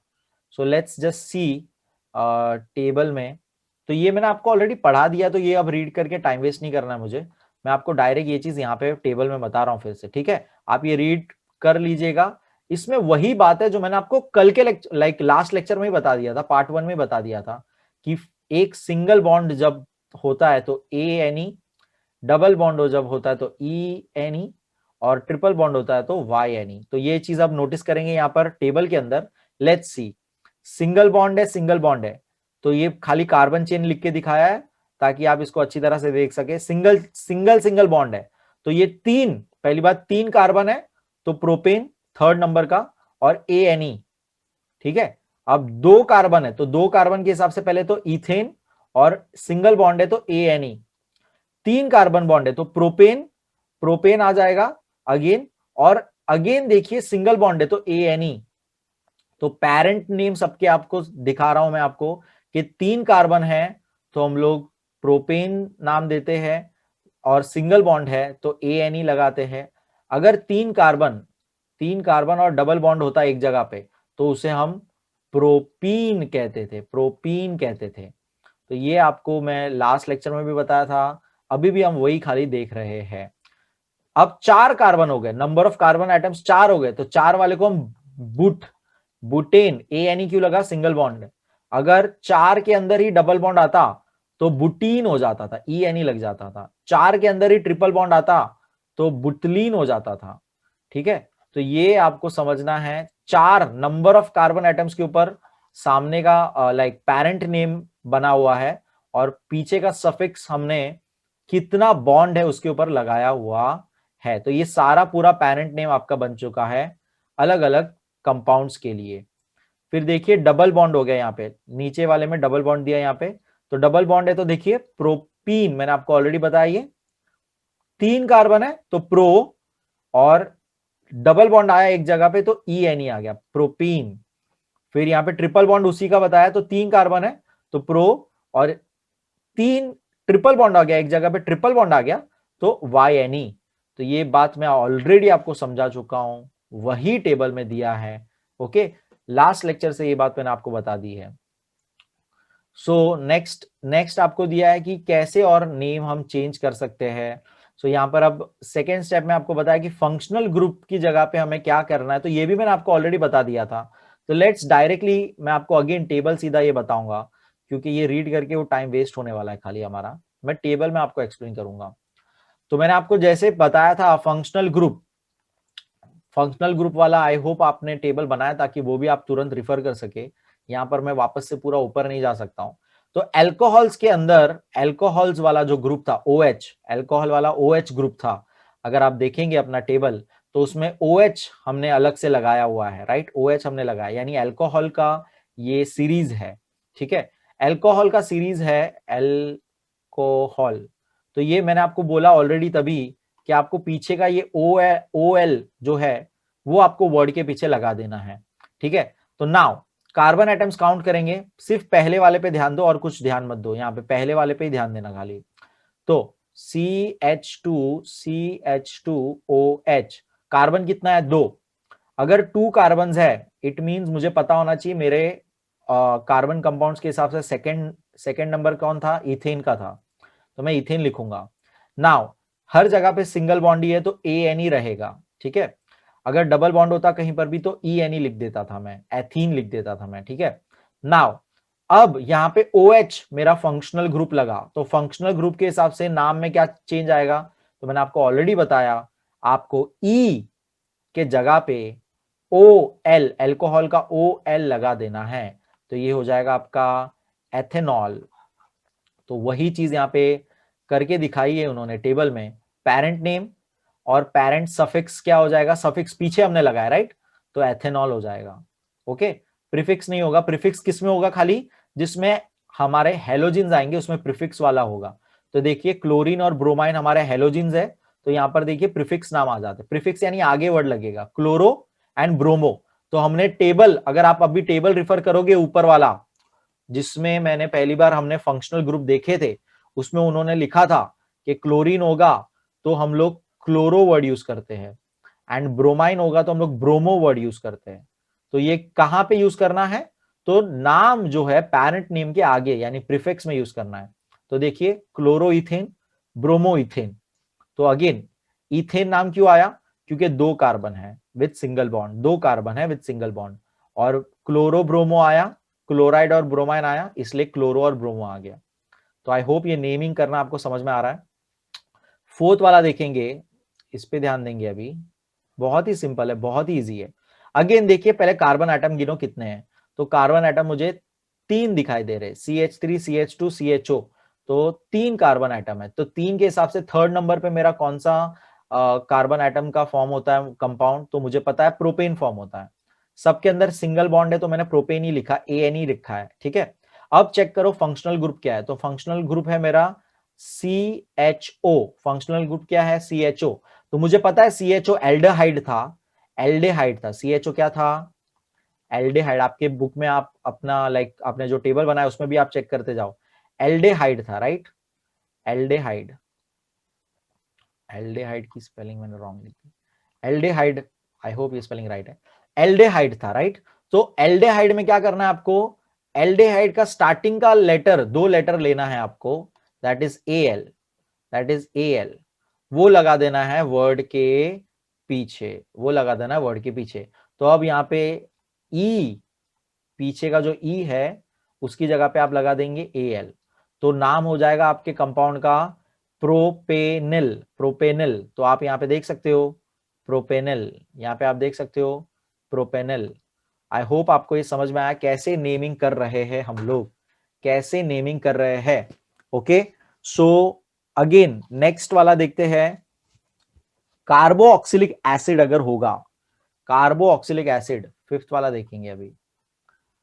तो अगेन आप टेबल ऊपर वाला रिफर करते जाइए, वहां से ही नाम मैं बोल रहा हूं। कार्बोक्सिलिक एसिड अगर होगा, तो कार्बोक्सिलिक एसिड ये हमारा फंक्शनल ग्रुप है जिसका COOH है। कार्बोक्सिलिक एसिड का फंक्शनल ग्रुप क्या है, COOH, ठीक है। तो जिसके पीछे COOH लगेगा उसके पीछे जो है OIC एसिड लगा देना है आपको। तो ये भी मैंने आपको बताया था, एथोनिक एसिड बताया था मैंने आपको, वही यहाँ पे इन्होंने एग्जांपल दिया हुआ है कि एथेन का हमने हमने पीछे COOH लगा दिया तो यहाँ पे एथोनिक एसिड बन जाता है। तो एथेन E की जगह पे सब्स्टिट्यूशन करेंगे OIC का, OIC एसिड, एथोनिक एसिड। तो वही बात यहाँ पे उन्होंने लिखी है, एज यू कैन सी कि CH, ये अपना बेस पूरा उन्होंने दिया है, स्ट्रक्चर फॉर्मूला, ठीक है। एंड कौन सा इसमें फंक्शनल ग्रुप लगा है तो उसको अलग लिखा है, फंक्शनल ग्रुप को अलग लिखा है, क्या यूज करना है वर्ड वो उन्होंने दिया हुआ है। एंड पेरेंट नेम जो है ओरिजिनली C 2 टाइम्स था तो इथेन होता है, राइट। तो यहाँ पे इथेन आ गया। एंड हमने कंपाउंड का नाम because of my functional group क्या हो जाएगा, एथोनिक एसिड हो जाएगा, एथोनिक एसिड हो जाएगा। सो आई होप ये लॉजिक समझ में आ गया आपको। फिर नाइट्रोजन वाला एक देखते हैं, NH2 जिसमें लगता था उसको एमाइंस कहते थे। आपको अगर याद होगा मैंने आपको तभी भी बताया था, अभी लेक्चर में थोड़ी देर पहले, कि नाइट्रोजन वाला जो ग्रुप है NH2 उसे अमाइंस कहा जाता है। तो नाउ लेट्स सी कार्बन कितना है, कार्बन एक ही है, एक ही कार्बन मतलब मीथेन, और अब NH2 लगा है, अमाइन लगा है, तो नेम में पीछे ई की जगह पे फिर से चेंज कर देना है, तो मेथेनामाइन, लास्ट का ई की जगह पे चेंज कर देना है, तो मेथेनामाइन नाम देखिए आप यहां पर देख सकते हो, मेथेनामाइन नाम आया है। सो आई होप ये आपको समझ में आ रहा है। फिर केटॉन्स जो थे, केटॉन्स जो थे, केटॉन्स वाला जो ग्रुप है, आप अगेन ऊपर वाला टेबल रेफर करिएगा, उसमें देखिए केटॉन दिखा रहेगा। आपने अगर टेबल बना लिया है मेरी बात सुन के तो आपको ये सामने आपके पेज पे दिख जाएगा। ONE लगा देना है हमें। केटॉन्स का ग्रुप जो था CO, राइट, ये जो ग्रुप है CO, उसमें हमने ONE लगा देना है। तो प्रोपेन ओरिजिनल नाम है, प्रोपेन यानी 3 टाइम्स C हो जाएंगे, और उसके पीछे हमने ONE लगा दिया, E की जगह पे ONE लगा दिया। तो आई होप ये आपको समझ में आ रहा है। नेमिंग टेबल ये बना लेना अच्छे से, नाम खुद से लिखना बिना देखे, नाम खुद से लिख लेना, खाली आप लोग स्ट्रक्चर फॉर्मूला लिख लेना, उसके बाद पूरा टेबल आप खुद से फिलअप कर सकते हो अगर आपने मेरा एक्सप्लेनेशन ध्यान से सुना है तो। Let's move ahead. अगेन हमको कुछ दूसरे और कैसे और नाम कैसे चेंजेस करते हैं वो दिया हुआ है। तो यहां आप देखेंगे कि जो और चेंजेस आ सकते हैं वो क्या हो सकते हैं। So let's see, structure formula दिया हुआ मेरे को CH3, CH3, और यहां पर जो OH में लगा रहा हूं, यहां पे बीच में लगा रहा हूं, लास्ट में नहीं लगा रहा हूं, बीच में लगा रहा हूं, तो यहां मेरा बॉन्ड हो रहा है OH के साथ। ओके, तो ये पूरा लॉजिक पहले समझना है कि OH मेरा कहां पे लगाया मैंने, मेरा जो एल्कोहल फंक्शनल ग्रुप है OH, वो मेरा कौन से कार्बन के साथ जुड़ रहा है, तो सेकेंड कार्बन के साथ जुड़ रहा है। ठीक है, अब इसमें से मैं हाइड्रोजन सारे हटा देता हूं और सिर्फ कार्बन पे फोकस करना चाहता हूं, तो मैं कार्बन लिख रहा हूं, कार्बन कार्बन, और मेरा जो फंक्शनल ग्रुप है वो लिख रहा हूं OH। ठीक है, सो अब यहां पर पहले तो 3 कार्बन के हिसाब से आपको पता होना चाहिए कि प्रोपेन नाम होना चाहिए, प्रोपेन नाम होना चाहिए। अब फिर आप बोलोगे सर OH है मतलब अल्कोहल है, तो E की जगह पे आप लिखेंगे, E की जगह पे आप क्या लिखेंगे, let me right it again, E की जगह पे आप क्या लिखेंगे अभी, अल्कोहल का OL, तो प्रोपेनॉल होना चाहिए ये। लेकिन मैं कहूंगा ये OH लास्ट में नहीं था, यानी कि थर्ड कार्बन के साथ नहीं था, सेंटर वाले कार्बन के साथ था, तो अगेन इसका नाम थोड़ा हमें चेंज कर देना है। तो क्या चेंज करना है नाम, तो वो अब देखेंगे कैसे करना है। तो एकदम सिंपल मेथड है, कितने कार्बन है तो वो काउंट करके आपको लिखना है 1 2 3, और उसका रिवर्स भी लिख लेना है, रिवर्स भी लिखना है, मतलब 2 तरीके हैं लिखने के, तो इसका रिवर्स भी पॉसिबल है, तो इसका रिवर्स भी आपको लिख लेना है। तो सिंस ये 3 ही है तो रिवर्स सेम आने वाला है, लेकिन फिर भी मैं आपको फिर से यहाँ पे लिख के बताता हूँ। कार्बन हमने नेमिंग इसको 1 दे दिया, 2 दे दिया, इसको 3 दे दिया, और ये सेंटर वाले से ही जुड़ा रहेगा, क्योंकि 3 है तो ये सेंटर में ही सेम आ रहा है। ठीक है, दोनों तरफ कार्बन 2 के साथ ही जुड़ा हुआ आपको दिख रहा है। नाउ नेमिंग क्या करना है, तो जो फंक्शनल ग्रुप के साथ कार्बन है, जो फंक्शनल ग्रुप के साथ कार्बन है वो नंबर लिखना होता है पहली बात। जो फंक्शनल ग्रुप के साथ कार्बन है, तो फंक्शनल ग्रुप कौन से वाले कार्बन के साथ है, सेकेंड वाले, तो ये वाले सेकेंड वाले के साथ है, दोनों केस में सेकेंड वाले के साथ है, दोनों ही केस में सेकेंड वाले के साथ है।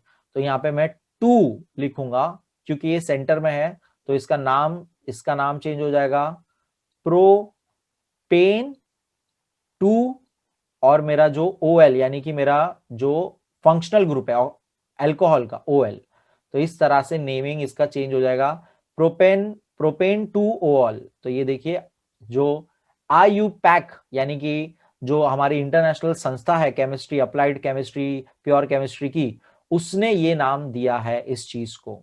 ओके, और इसका दोनों केस में 2 आता है तो दोनों में यही नाम रहेगा। अब वो दोनों केस क्या है थोड़ा आपको मैं समझाता हूं, जैसे आप सेकंड एग्जांपल देखेंगे आपको और क्लियर हो जाएगा, लेकिन थोड़ा सा पेशेंस के साथ bear with me this explanation, कि मैं क्या आपको समझा रहा हूं, कैसे कार्बन एटम्स काउंट करने हैं। सेकेंड एग्जाम्पल देखेंगे और ज्यादा क्लियर हो जाएगा। यहाँ पे ध्यान देंगे सब लोग।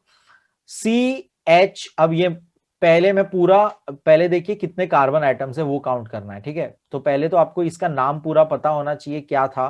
तो let me make this again, कि ये कितने CH3, CH2,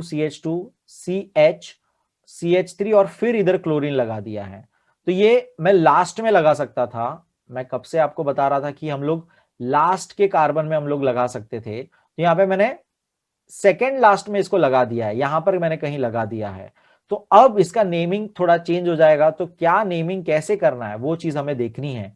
okay, so let's see this, कैसे इसको नेम करना है। सबसे पहले कार्बन हाइड्रोजन को हटा दे ताकि कंफ्यूजन दूर हो जाए, और हमें सिर्फ कार्बन के एटम्स लिख लेने हैं। Carbon 1, carbon 2, carbon 3, carbon 4, carbon 5। 5 carbon है तो मुझे पता है नाम पेंटेन होना चाहिए। 5 कार्बन है तो मुझे पता है पेंटेन होना चाहिए, सिंगल बॉन्ड है सबके बीच में, तो मुझे पता है पेंटेन होना चाहिए नाम, ठीक है, 5 कार्बन की वजह से। नाउ अब मेरा कौन सा फंक्शनल ग्रुप लगा है, तो मेरा क्लोरीन फंक्शनल ग्रुप लगा है। Chlorine comes with 2 valence electrons, right. तो कार्बन के साथ उसने सेंटर में 2 इलेक्ट्रॉन वहां पे उसका शेयर हो गया है वहां पे, ठीक है। नाउ कार्बन ने कौन से नंबर के क्लोरीन के साथ हुआ है, तो वो सेकंड वाला है, यहाँ पे सेकंड लास्ट है, ठीक है। तो इसको दो तरीका लिखने का क्या है, let me show you that. तो एक तरीका है, हमने क्लोरीन यहां लगाया है, तो इसको काउंट करने का तरीका आगे से मैंने काउंट किया 1 2 3 4 5, और सेम चीज को पीछे से काउंट अगर करूंगा तो क्या हो जाएगा। क्लोरीन तो यहीं पे लगा हुआ है, लेकिन इसको अब मैं काउंट कहां से कर रहा हूं, कार्बन्स को पीछे से काउंट कर रहा हूं। तो 1 2 3 4 5।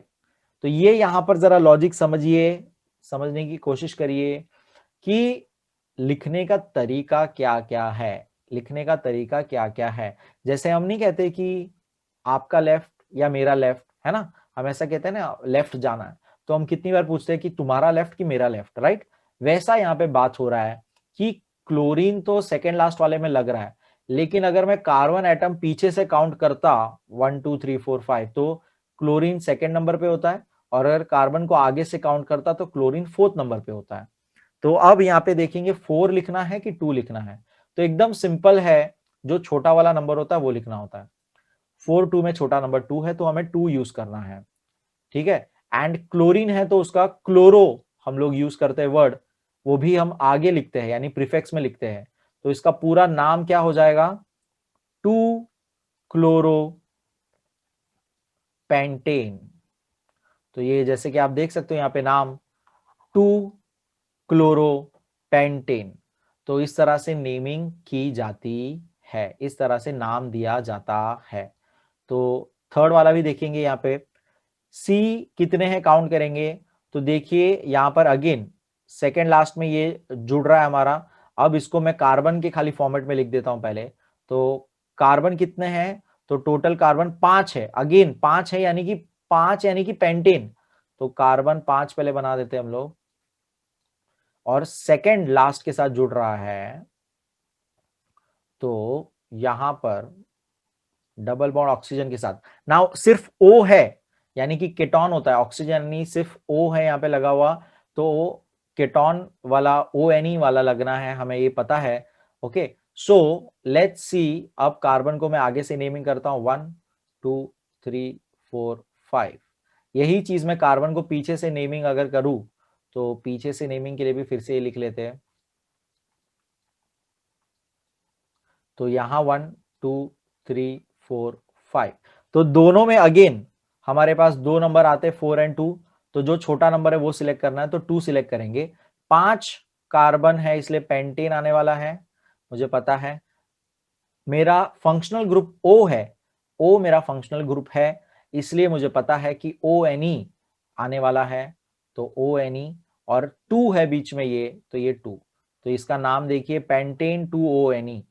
सो इस तरह से ये थोड़ा नेमिंग का सिस्टम पूरा बताया है, स्टेप्स बताए हैं। जो स्टेप्स ऊपर लिखे हैं वही पूरा टेबल में मैंने आपको एक्सप्लेन करके लिख के पूरा बताया।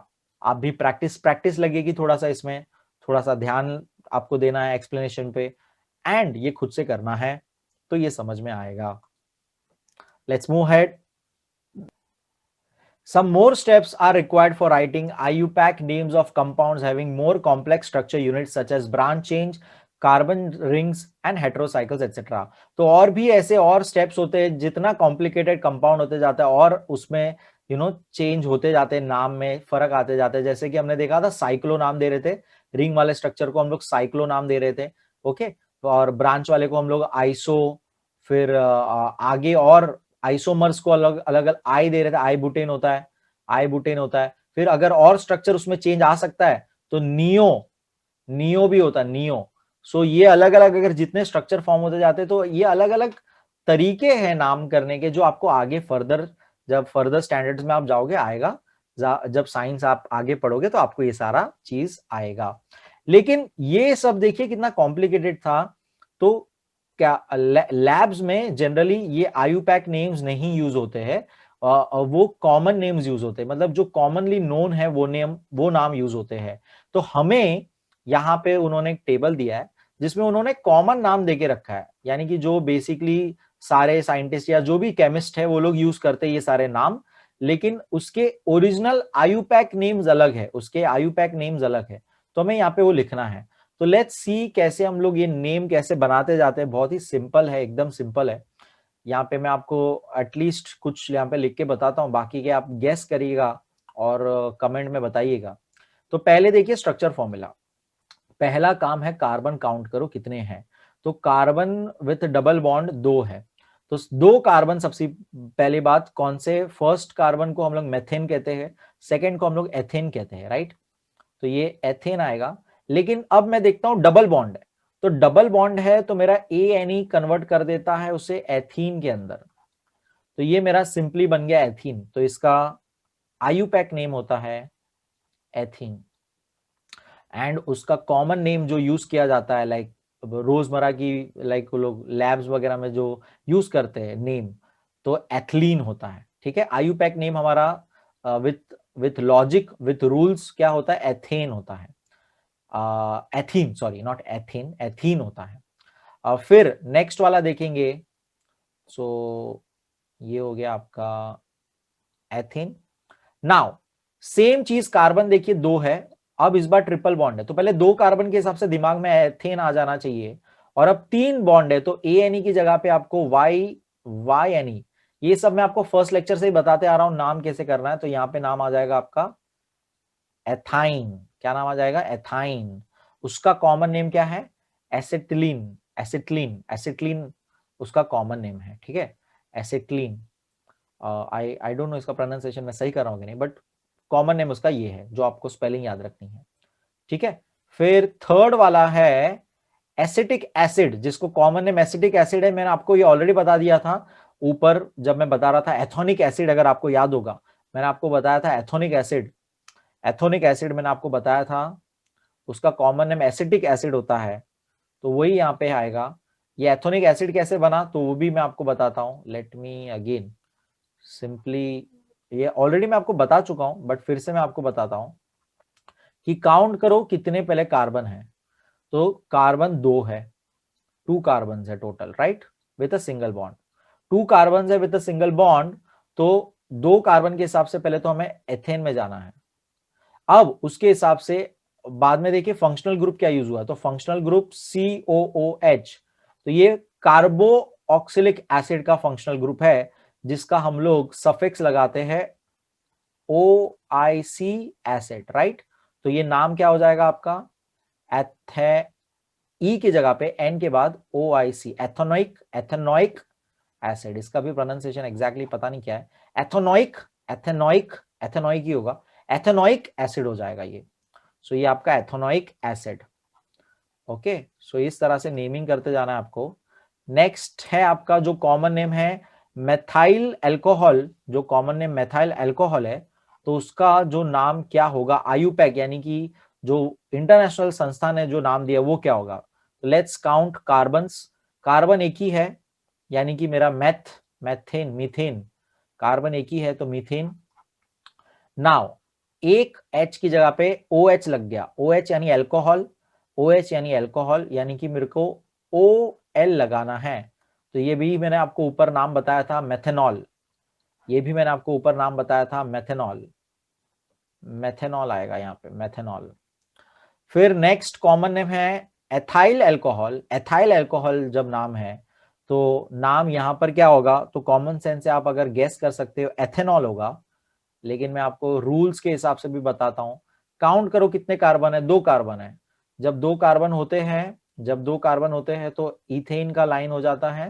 एंड अगेन यहाँ पे हमारा फंक्शनल ग्रुप OH यूज हुआ है, OH यूज हुआ है तो OL लग जाएगा, तो एथेनॉल हो जाएगा नाम। तो आई होप ये अभी एकदम ही क्लियर हो गया, जो मैं स्टार्टिंग से बात आपको बता रहा हूं वो आपको पूरा एकदम यहां पर सब कुछ क्लियर हो चुका है। फिर हमारा है एसिटिल एल्डेहाइड, तो अब एल्डेहाइड ग्रुप लग रहा है हमारा, एल्डेहाइड जो हमारा फंक्शनल ग्रुप था वो लग रहा है।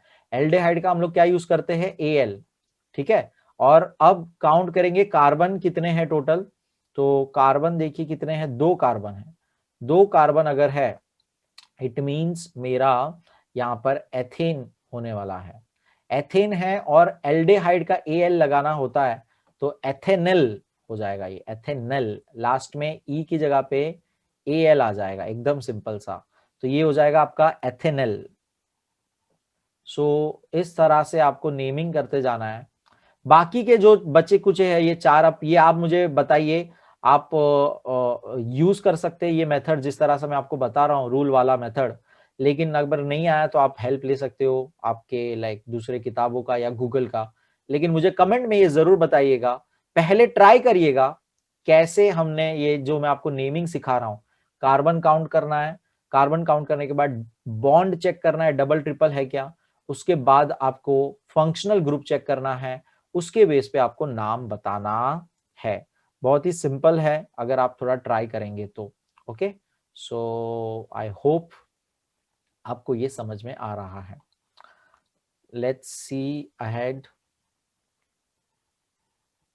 Chemical properties of carbon compounds, तो अब इनकी केमिकल प्रॉपर्टीज के बारे में पढ़ेंगे।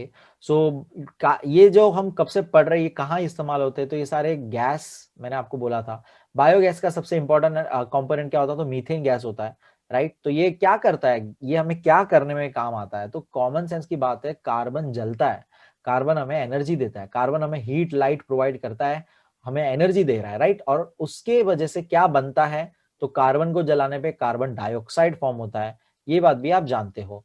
तो हर एक जितना भी हमारे कंपाउंड्स है उसको कहीं ना कहीं आप जब बर्न करते हो, यूज करते हो, तो वो हीट जनरेट करता है, लाइट जनरेट करता है and carbon dioxide gas generate करता है। ओके, तो उसके बेस पे अब यहाँ पे हम अलग अलग हम केमिकल रिएक्शंस देखें, केमिकल प्रॉपर्टीज क्या है वो देखेंगे। तो सबसे पहला आपको यहाँ पे दिया हुआ है कंबशन, कंबशन यानी सिंपली जो जलना होता है उसे कंबशन कहते हैं, कोई भी चीज जलती है कंबशन कहते हैं। So let's see that.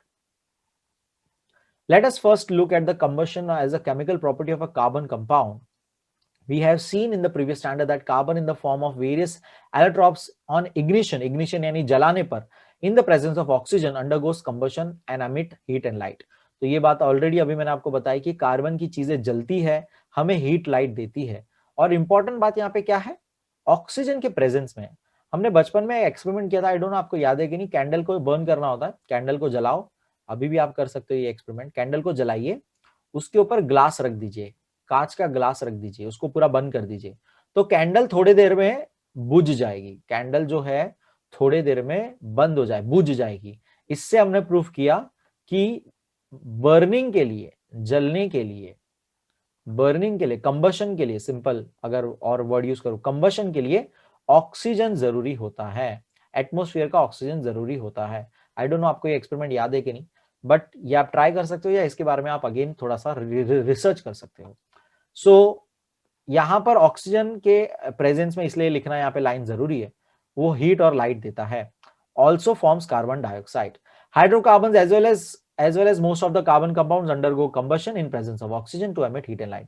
तो उसी तरह से जैसे carbon compound, simple carbon compound जो कार्बन की प्रॉपर्टीज है वो होता है, वैसे हाइड्रोकार्बन्स जो हम पढ़ रहे हैं अभी वो भी कार्बन डाइऑक्साइड फॉर्म करता है, हीट लाइट हमें देता है। सो कुछ रिएक्शंस लिखे, लेट्स सी दैट। सिंपल, पहले तो कार्बन को अगर हमने बर्न किया विथ लाइक कार्बन को हमने ऑक्सीजन के हेल्प से ये किया, तो carbon dioxide gas, heat and light. फिर हमने यहाँ पे अब हाइड्रोकार्बन हम कर रहे हैं, तो मीथेन गैस जो हमारा है, जो सबसे कॉमन हम लोग जो यूज करते हैं मीथेन गैस, और ऑक्सीजन के प्रेजेंस में, यानी ऑक्सीजन के प्रेजेंस में, इसलिए यहाँ पे उन्होंने O2 लिखा है। ठीक है, रिएक्टेंट, जब आपको ये सब पता होना चाहिए, रिएक्टेंट क्या है, प्रोडक्ट क्या है, लेफ्ट हैंड साइड क्या है। तो यहाँ पे मीथेन गैस यूज हो रहा है, तो जलने पर हमें क्या मिला, कार्बन डाइऑक्साइड, पानी बनता है थोड़ा बहुत, हीट एंड लाइट। अब आप सोचोगे पानी सर कहाँ दिखता तो है नहीं, तो जरूरी नहीं है ये पानी आपको लाइक वाटर मॉलिक्यूल्स के फॉर्मेट में, लाइक लिक्विड फॉर्मेट में दिखे, या आपको गैसियस फॉर्म में, स्टीम के फॉर्म में निकल जाता है। तो आपको ये लॉजिक समझना है, ठीक है, कि सर जलने पे हमने पानी तो नहीं देखा था, तो ये आपको लॉजिक समझना है, ये स्टीम के रूप में होता है। ठीक है, फिर थर्ड वाला दिया है एथेनॉल को अगर हम जलाएंगे, तो एथेनॉल का इन्होंने ये लिखा हुआ है पूरा, एथेनॉल आपको भी लिखने आना चाहिए।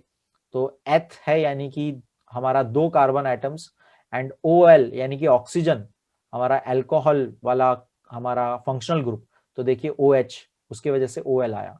तो ये सब चीजें ऑब्जर्व करिए। Again in presence of oxygen हमें कार्बन डाइऑक्साइड देता है, वाटर देता है, हीट लाइट देता है। सो इसी बेस पे आप प्रोपेन जो कि C3H8 है, उसका आप रिएक्शन लिखिए, जो एलपीजी गैस में होता है, प्रोपेन होता है एलपीजी गैस में। तो चलिए ये लिखते हैं। तो C3H8 को पहले कैसे लिखा जाए ये आपको पता होना चाहिए, तो let me make it for you. तो सी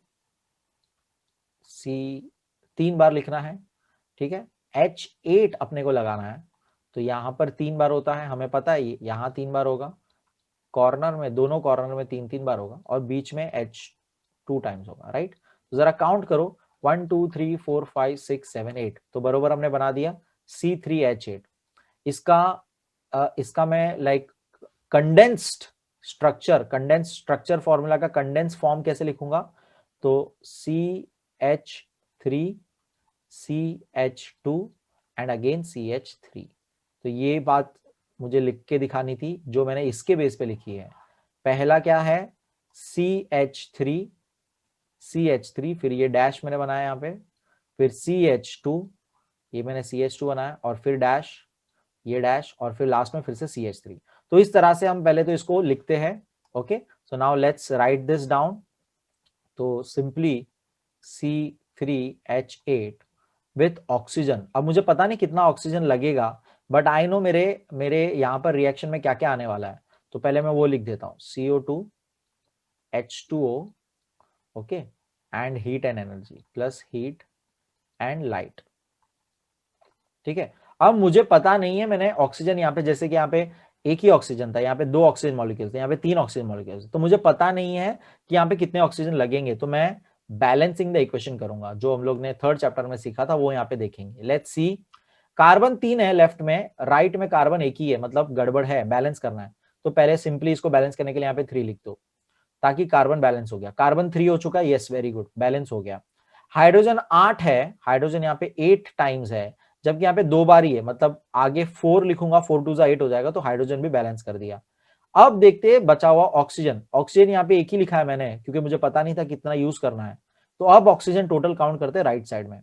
तो राइट साइड में आप काउंट करोगे 3 × 2 तो 6, और 4 × 1 तो 4, टोटल 10 बार ऑक्सीजन है, तो यहाँ पे कितना नंबर लिखोगे आप, 10। तो इस तरह से हमने इक्वेशन बैलेंस किया, जो कि इक्वेशन बनेगा आपका, पूरा लिख रहा हूं फिर से मैं, C3H8 propane plus in presence of oxygen molecules. अच्छा, O2 लिखूंगा, अगर O2, अच्छा O2 लिखते हैं ना हम लोग, O2 लिखूंगा अगर, तो 10 को लिखूंगा 5 खाली, सिंपली, राइट, O2, तो ये 5 2 10 ही हो गया, gives me 3 times carbon dioxide, 4 molecules of water and heat and light। तो ये आपको समझना है, 10 ऑक्सीजन के मॉलिक्यूल्स बेसिकली O2 होते हैं मॉलिक्यूल्स, तो 5 टाइम्स 5 2 10, तो ये 5 O2 होता है। तो ये पूरा रिएक्शन आपको लिखने बोला था, तो मैंने आपको लिख के बताया। आई होप आपको ये समझा, नहीं समझा तो चैप्टर 3 फिर से पढ़िएगा अच्छे से। नेक्स्ट हमें यही चीज का मेरे ख्याल से हमें कुछ एक्सपेरिमेंट दिया है। अब ये प्रैक्टिकली तो एक्सपेरिमेंट कर नहीं पाएंगे, बट लेट्स रीड इट। क्या है? Place one of the above chemicals. तो केमिकल्स क्या क्या यूज कर सकते हैं? Ethanol, acetic acid, naphthalene. On a clean copper gauge at room temperature, hold it in a blue flame of the Bunsen burner. तो burner के ऊपर एक कॉपर का हमें प्लेट जैसा लेना है, उसके ऊपर हमें ये केमिकल रखना है, ऑब्जर्व करना है क्या होता है। तो hold the metal plate on the flame when the substance is undergoing combustion. उसको पकड़ के रखिए पूरा एंड देखिए पूरा क्या होता है। तो हम डायरेक्ट इसका एक्टिविटी का रिजल्ट पढ़ते हैं। In the above activity ethanol is saturated carbon compound. तो हमें पता है पहली बात कि एथेनॉल एक सैचुरेटेड कार्बन कंपाउंड है। अब जब मैं कहता हूं सैचुरेटेड वर्ड यूज करता हूं तो आपको पता होना चाहिए इट मींस एथेनॉल के अंदर सिंगल बॉन्ड है। एथेनॉल के अंदर सिंगल बॉन्ड है। ओके, तो ये बात आपको क्लिक होना चाहिए अभी। While naphthalene is an unsaturated carbon compound, जबकि इसके अंदर जो ऊपर नेफ्थलीन है वो एक अनसैचुरेटेड है, यानी कि उसका डबल या तो ट्रिपल बॉन्ड होगा ऐसा।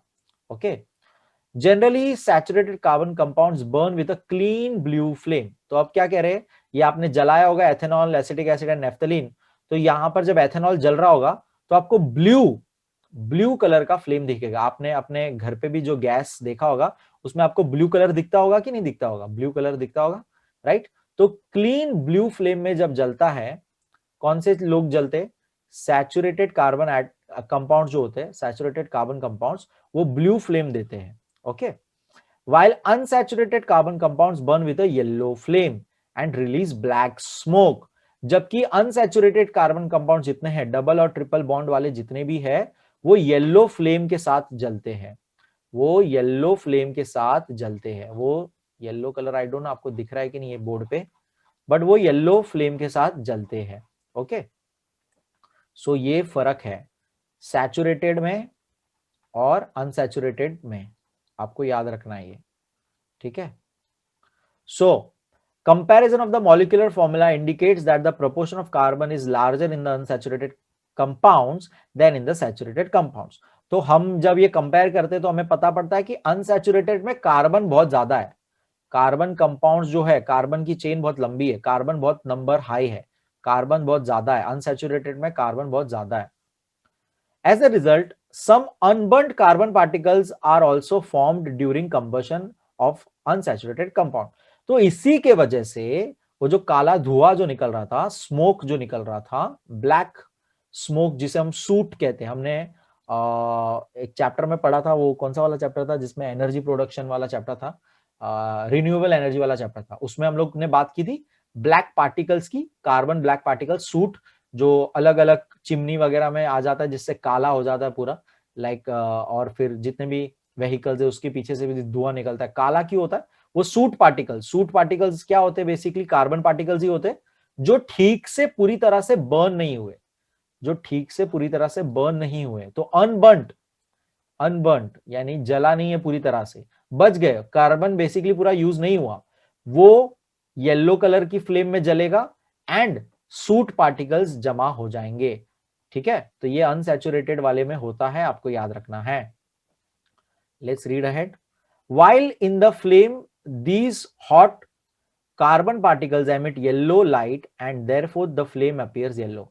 और ये लोग जो अनसैचुरेटेड कार्बन है, जो कि बहुत ज्यादा है नंबर में इन अनसैचुरेटेड कंपाउंड्स, वो लोग येलो लाइट देते हैं। However, if oxygen supply is limited, a yellow flame is obtained by combustion of saturated compound also। Okay, तो अब लास्ट में देखो क्या बोल रहे हैं। पहले अभी चलो फिर से इतना पूरा हम लोग रिवाइज करते हैं। क्या हमने बोला? दो तरह का चीज था, सैचुरेटेड, राइट, एंड अनसैचुरेटेड।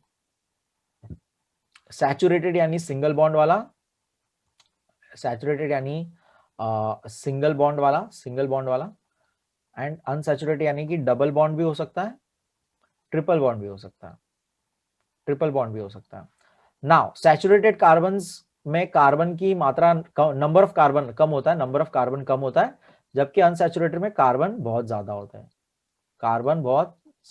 है, और डबल ट्रिपल बॉन्ड के साथ होते हैं, डबल ट्रिपल बॉन्ड के साथ होते हैं। ठीक है, तो ये पहली बात तो फर्क है। इसको सैचुरेटेड को जलाने पे आपको ब्लू फ्लेम आएगा, ब्लू फ्लेम आएगा, और यहां पे जलाने पे आपको येलो फ्लेम आएगा। अनसैचुरेटेड को जलाने पे येलो फ्लेम आएगा।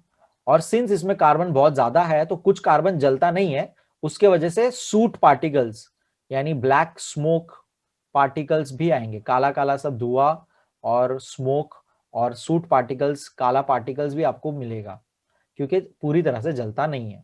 ठीक है, अब ये लोग कह रहे लास्ट वाली लाइन में कि अगर ऑक्सीजन की सप्लाई सैचुरेटेड में कम कर दूं, ऑक्सीजन की सप्लाई में जल रहा था सब कुछ, राइट, अगर ऑक्सीजन की सप्लाई यहां पे कम कर दी जाए तो ये ब्लू फ्लेम भी येलो बन सकता है, ये भी आपको येलो दिखने लगेगा। It simply means what, oxygen carbon को जलने में हेल्प करता है, लेकिन ऑक्सीजन हमने कम कर दिया सप्लाई, तो कार्बन ठीक से जल नहीं रहा है।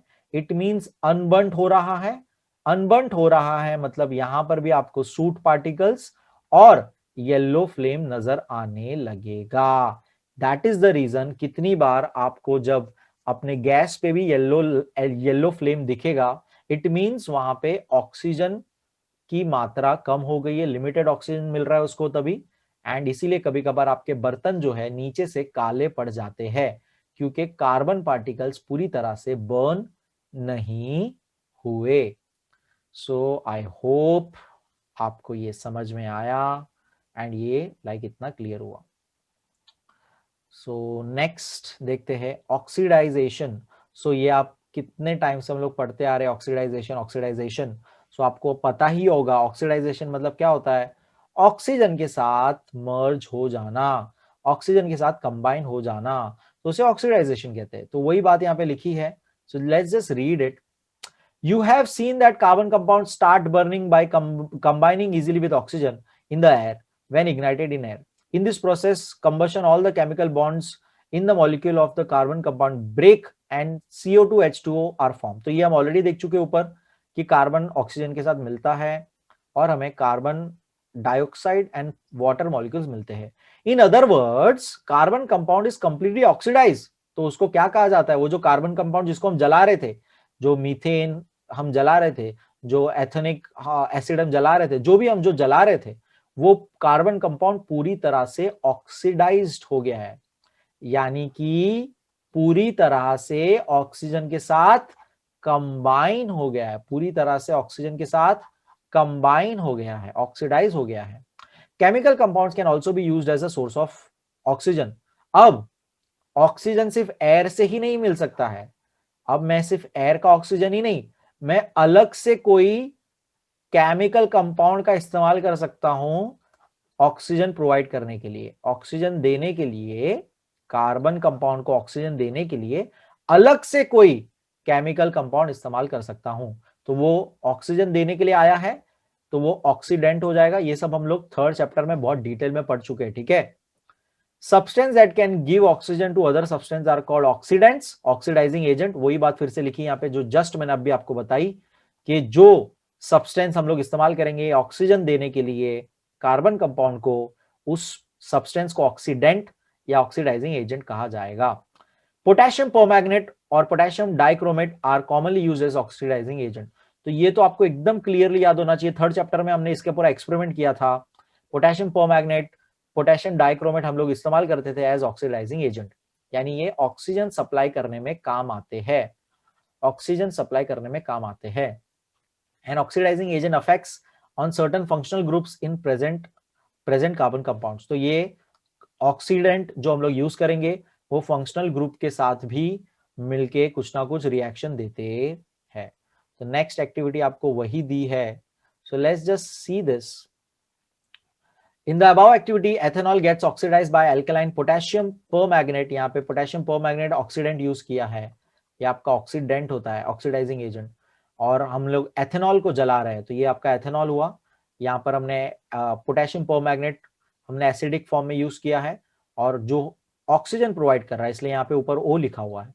सो यहाँ पे एथोनिक एसिड हमारा फॉर्म हो जाता है, एथोनिक एसिड फॉर्म हो जाता है क्योंकि इनके कॉम्बिनेशन में देखिए कौन सा फंक्शनल ग्रुप बन गया, तो COOH हमारा कार्बोक्सिलिक ग्रुप बन गया, तो एथोनिक एसिड फॉर्म हो जाता है। तो ये यहाँ पे इन्होंने बताया कि कैसे हमने ऑक्सीजन प्रोवाइड किया एथेनॉल को, किसके हेल्प से ऑक्सीजन प्रोवाइड किया, with the help of oxidant जिसका नाम था पोटेशियम परमैंगनेट। इसके हेल्प से हमने एक फंक्शनल ग्रुप फॉर्म कर दिया एथोनिक एसिड, कार्बोक्सिलिक एसिड का, एंड वो पूरा चीज बन गया हमारा एथोनिक एसिड। तो ये पूरा इन्होंने यहाँ पे लिखा हुआ है। On adding the pink colored solution of potassium permanganate to ethanol, the pink color disappears in the beginning. तो ये हमने थर्ड चैप्टर में भी देखा था कि उसका कलर पिंक होता था, तो धीरे धीरे वो पिंक कलर पूरा चला गया। तो वो हमें क्या बता रहा है, इट मीन्स वो पूरा ऑक्सीजन यूज हो गया उसका और कलर चला गया उसका। तो ये कलर जाने से भी हम बोल सकते हैं कि वो पूरा ऑक्सीडाइज हो चुका है। This is because potassium permanganate is used up in the oxidization reaction. At a certain point on the addition, oxidization of all the quantity of the ethanol in the test tube is complete. If the addition of potassium permanganate is continued beyond this point, it is not used up and excess becomes excess. The pink color of this excess potassium permanganate does not vanish but stays as it is. तो अब एकदम simple सा बात यहाँ पे क्या बोल रहे हैं, एक्सपेरिमेंट पहले देखो फिर से। एथेनॉल लिया हमने, एथेनॉल में पोटेशियम परमैंगनेट पिंक कलर का हमने डाला, तो पिंक कलर एग्जैक्टली है नहीं मेरे पास, but this is pink colour. तो जैसे जैसे हम इसका एक्सपेरिमेंट देख रहे हैं तो क्या हो रहा है, ये पिंक कलर डिसअपियर हो रहा है, पिंक कलर धीरे धीरे डिसअपियर हो रहा है, मतलब पूरा का पूरा चला जा रहा है, पूरा का पूरा चला जा रहा है। ठीक है, अब इसका मतलब क्या होता है, पोटेशियम परमैंगनेट पूरा यूज हो गया है, ऑक्सीडाइज हो गया है, पूरा ऑक्सीडाइज हो गया है, पूरा यूज हो चुका है। ठीक है, नाउ इसका मीनिंग क्या होता है कि अगर अब मैं और पोटेशियम परमैंगनेट डालता हूं, और मैं अगर डालता हूं तो ये अब यूज नहीं होगा। अगर मेरा पूरा कार्बन का कंपाउंड ऑक्सीडाइज हो चुका है तो ये पूरा और यूज नहीं करेगा, एंड ये पिंक कलर पूरा हमें दिखेगा, वो पोटेशियम परमैंगनेट इसके अंदर हमें वैसा का वैसा ही दिखने लगेगा। तो ये बात यहां पे लिखी हुई है कि अगर हम एडिशन एक्स्ट्रा अगर डालेंगे आफ्टर एथेनॉल के कंप्लीट ऑक्सीडाइजेशन हो जाने के बाद भी एक्स्ट्रा अगर हम लोग डालेंगे तो वो एक्स्ट्रा यानी कि एक्सेस हो जाएगा, एक्सेस यानी कि ज्यादा हो जाएगा। तो आई होप ये भी आपको समझ में आया। नेक्स्ट है एडिशन रिएक्शन, ये भी आप हम लोग एक्चुअली थर्ड चैप्टर में कर चुके थे। एडिशन रिएक्शन में 2 या 3 बेसिकली ज्यादा रिएक्टेंट्स कंबाइन होके हमें एक पूरा प्रोडक्ट फॉर्म जो करते हैं उसे हम एडिशन रिएक्शन कहते हैं। ओके, सो यहाँ पर आपको एडिशन रिएक्शन के लिए भी इन्होंने एक एक्सपेरिमेंट पूरा दिया हुआ है। सो क्या लेना है, iodine tincture, iodine, bromine, water, liquefied वनस्पति घी, वेजिटेबल ऑयल, तो ऑयल कोई भी ले सकते हो आप, पीनट, सनफ्लावर, फिर सफोल, सफोल क्या है, सैफफ्लावर, ऑलिव, ये सारे अलग अलग ऑयल आप ले सकते हो। इसको भी आप एक्सपेरिमेंट तो हम कर नहीं सकते, बट यहां पर एग्जैक्टली क्या होता है वो हमें पता पड़ेगा जैसे ही ये सारी चीजें हम हमारे रिएक्शन में देखेंगे। तो जो कलर है डिसअपियर हो जाता है, जो कलर है आयोडीन का कलर है, ब्रोमाइन का कलर है, ये जो है डिसअपियर हो जाता है। तो उस बेसिस पे हम क्या सीखते हैं वो हम यहाँ पे देखने वाले हैं। तो let's just read the experiment का रिजल्ट क्या आता है। In the above activity, the observation of the disappearing or the diminishing of the color कम हो जाना या पूरी तरह से गायब हो जाना of the bromine iodine indicates that bromine iodine is used up। तो हमने जो भी यूज किया होगा, या तो ब्रोमाइन या तो आयोडीन, जो भी यूज किया होगा इन दिस पर्टिकुलर ऑयल वाला चीज, उससे हमें पता पड़ता है इसका कलर चला गया।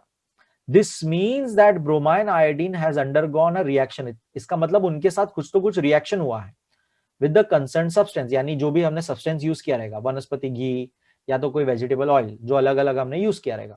इसका मीनिंग क्या होता है, this reaction is an addition reaction, इसे हम एडिशन रिएक्शन कहते हैं, इसे हम एडिशन रिएक्शन कहते हैं।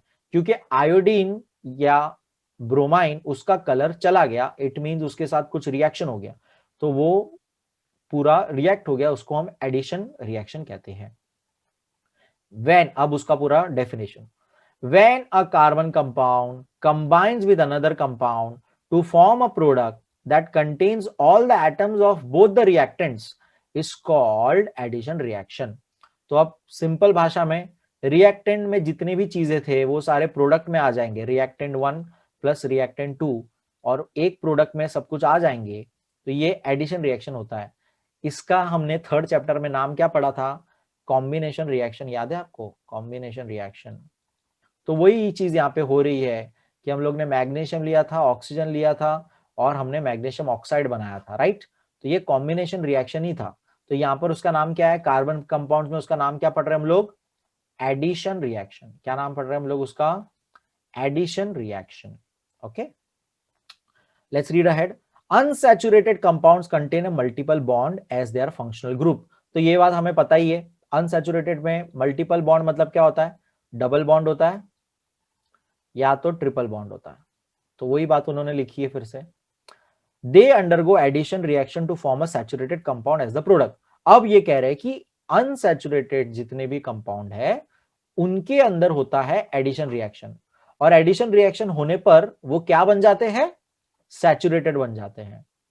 अनसैचुरेटेड क्या बन जाते हैं? सैचुरेटेड बन जाते हैं। यानी कि डबल बॉन्ड सिंगल बॉन्ड में बन जाते हैं, डबल बॉन्ड सिंगल बॉन्ड में बन जाते हैं, ट्रिपल बॉन्ड सिंगल बॉन्ड में बन जाते हैं। तो ये चेंज आता है, ये यहां पे बता रहे हैं। The addition reaction of an unsaturated compound with iodine or bromine takes place instantaneously at a room temperature। तो कोई भी आपने अनसैचुरेटेड कंपाउंड लिया होगा, जैसे यहाँ पे ऊपर हमने अलग अलग कंपाउंड लिए थे, ऑयल, घी वगैरह, तो वही हम चेक कर रहे हैं कि कौन सा अनसैचुरेटेड ऑयल है, कौन सा सैचुरेटेड ऑयल है। कैसे चेक करेंगे? उसके अंदर हमने आयोडीन और ब्रोमाइन मिक्स कर दिया है, ठीक है। So moreover the colour change can be felt by eyes, यानी कि हम ये देख सकते हैं, कलर चेंज आपको दिखेगा।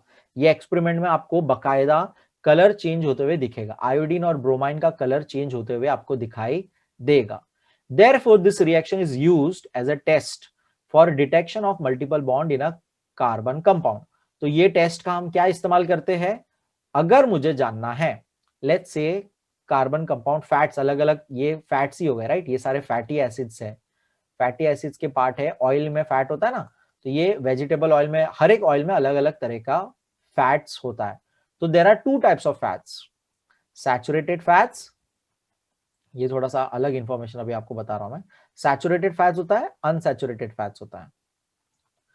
और कोई भी अब आपके घर पे कोई बिस्किट होगा या चॉकलेट होगा या कोई भी चीज होगी ना बाहर की, उसमें जरा इंग्रेडिएंट्स में चेक करना, कहीं ना कहीं लिखा होगा, लेस का पैकेट होगा, चिप्स का पैकेट होगा या कुछ, उसमें इंग्रेडिएंट्स में लिखा होगा saturated fat contain, unsaturated fat contain. Okay, तो ये फैट के दो बेसिक टाइप है, saturated fats and unsaturated fats. इसमें से एक अच्छा होता है अपने लिए, एक बुरा होता है। तो सैचुरेटेड फैट्स अपने लिए अच्छे नहीं होते हैं, अनसैचुरेटेड फैट्स हमारे लिए अच्छे होते हैं, ठीक है। तो ये बात एक आपको जनरल इंफॉर्मेशन बता दी। अब यहाँ पे क्या हो रहा है वो देखते हैं। अब मुझे अगर जानना है कोई चीज सैचुरेटेड है या नहीं, कोई चीज सैचुरेटेड है या अनसैचुरेटेड है, अगर मुझे वो जानना है तो मैं उसको उसका जो भी वो सोल्यूशन है उसके अंदर आयोडीन या ब्रोमाइन डाल दूंगा।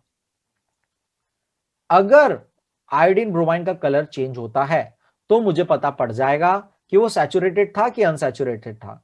तो एकदम कॉमन सेंस की बात है, अगर वो कलर चेंज हुआ इट मींस वो अनसैचुरेटेड था, क्योंकि अनसैचुरेटेड ही एडिशन रिएक्शन करेगा, अनसैचुरेटेड ही एडिशन रिएक्शन करेगा आयोडीन ब्रोमाइन के साथ, और क्या बन जाएगा? सैचुरेटेड बन जाएगा। क्या बन जाएगा?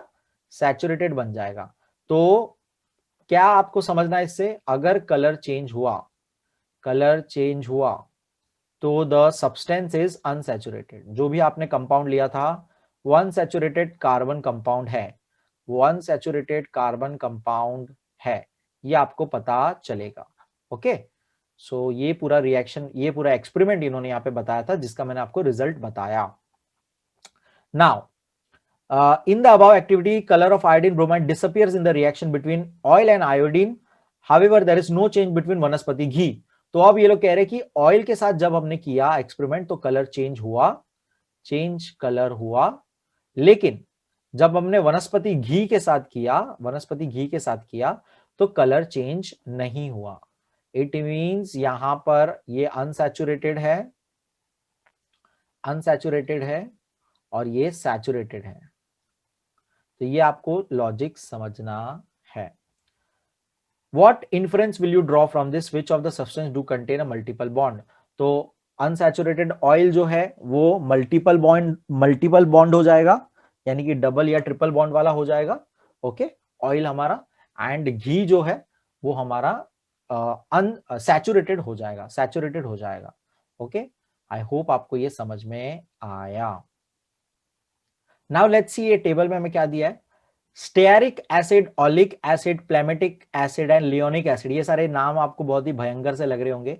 ये दिस इज नथिंग बट ये सिंपली जो मैं आपको बोल रहा था कि ऑयल में जो अलग अलग fatty acid, saturated unsaturated acids है, वो उसके नाम यहाँ पे दिए हैं।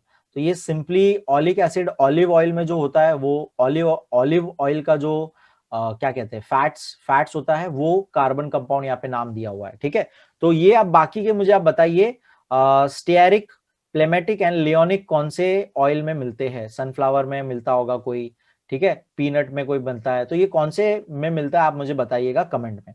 नाउ लेट्स सी यहाँ पे कार्बन, आपको डबल बॉन्ड या ट्रिपल बॉन्ड ऐसे आपको चेक करने बोला है कि डबल बॉन्ड बनता है कि नहीं बनता है। तो लेट मी शो यू। पहले तो उसका मॉलिक्यूलर फॉर्मूला देखिए कितना भयंकर सा है, कार्बन 17। तो ये तो मैं ऐसे बना तो सकता ही नहीं हूं, इतना बनाने बैठूंगा ही नहीं, मतलब बना सकता हूं लेकिन कौन इतना 17 बार करेगा, उसमें फिर हाइड्रोजन लगाने बैठेगा हर जगह पे, है ना। तो ये कितना हेक्टिक काम हो जाएगा, तो मुझे ये नहीं करना है। मुझे इसके बिना जानना है कि कैसे इसके अंदर कार्बन के डबल बॉन्ड है, कितने हैं। ओके, तो यहाँ पे पहले एक लॉजिक समझिए जरा, कि पहले तो ये देखिए कार्बन हाइड्रोजन हाइड्रोकार्बन हो गया, और देखिए कौन सा ग्रुप लगा है, COOH। कौन होता है ये आपको अब पता होना चाहिए।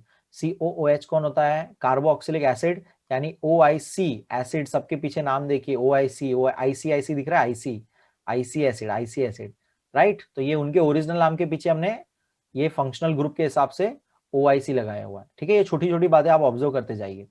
नाउ रहा सवाल कैसे पता करे कि डबल बॉन्ड आते हैं कि नहीं। तो एक आपको मैं पहले सिंपल एग्जांपल देता हूं अपना, स्टार्टिंग के हमारे इथेन मीथेन के हेल्प से। So let's say carbon carbon, ठीक है। सो अब यहाँ पे कितनी जगह है, H H H, इसके पास भी कितनी जगह है, H H H। तो ये क्या हो गया मेरा C2H6, राइट। अब अगर एक और कार्बन बढ़ा देता हूं, तो जरा देखिए यहां पर क्या हो जाएगा। एक और कार्बन बढ़ा दिया तो इसके पास अब जगह फिर से 3 आ जाएगी, तो 3 हाइड्रोजन एक्स्ट्रा आ जाएंगे। तो जरा अब थोड़ा सा ऑब्जर्वेशन करते हैं कि कितना हमको डिफरेंस आता है। तो जरा देखिए सिंगल सिंगल बॉन्ड अगर है तो कार्बन और हाइड्रोजन का कितना फर्क आता है। तो हमने जो फॉर्मूला सीखा था एक्चुअली ये उसके बेस पे आपको थोड़ा हेल्प हो सकता है। तो यहां पर अब देखिए कि एक कार्बन 2 कार्बन 3 कार्बन, कार्बन 3 हो गया, और हाइड्रोजन हमारे कितने हो गए। तो देखिए हाइड्रोजन डबल पहले हो रहा है नंबर, तो हाइड्रोजन का नंबर डबल पहले हो रहा है, राइट, डबल हो रहा है, राइट, 6, और फिर और 2 एक्स्ट्रा। तो ये जैसे कि हमने फॉर्मूला ऑलरेडी देखा था, हमने ऑलरेडी इसका फॉर्मूला देखा हुआ है, राइट। एल्केन्स का फॉर्मूला हमने देखा हुआ है, जनरल फॉर्मूला देखा हुआ है। तो यही बात हम यहाँ पे अब अगर देखें तो हाइड्रोजन कितना हो गया, 8 हो गया। अब यहाँ पे मैं आपको ये समझाने की कोशिश कर रहा हूं कि हमको सिंगल बॉन्ड के लिए नंबर डबल होना चाहिए, और उससे कुछ एक्स्ट्रा होना चाहिए, ठीक है, उससे कुछ एक्स्ट्रा होना चाहिए।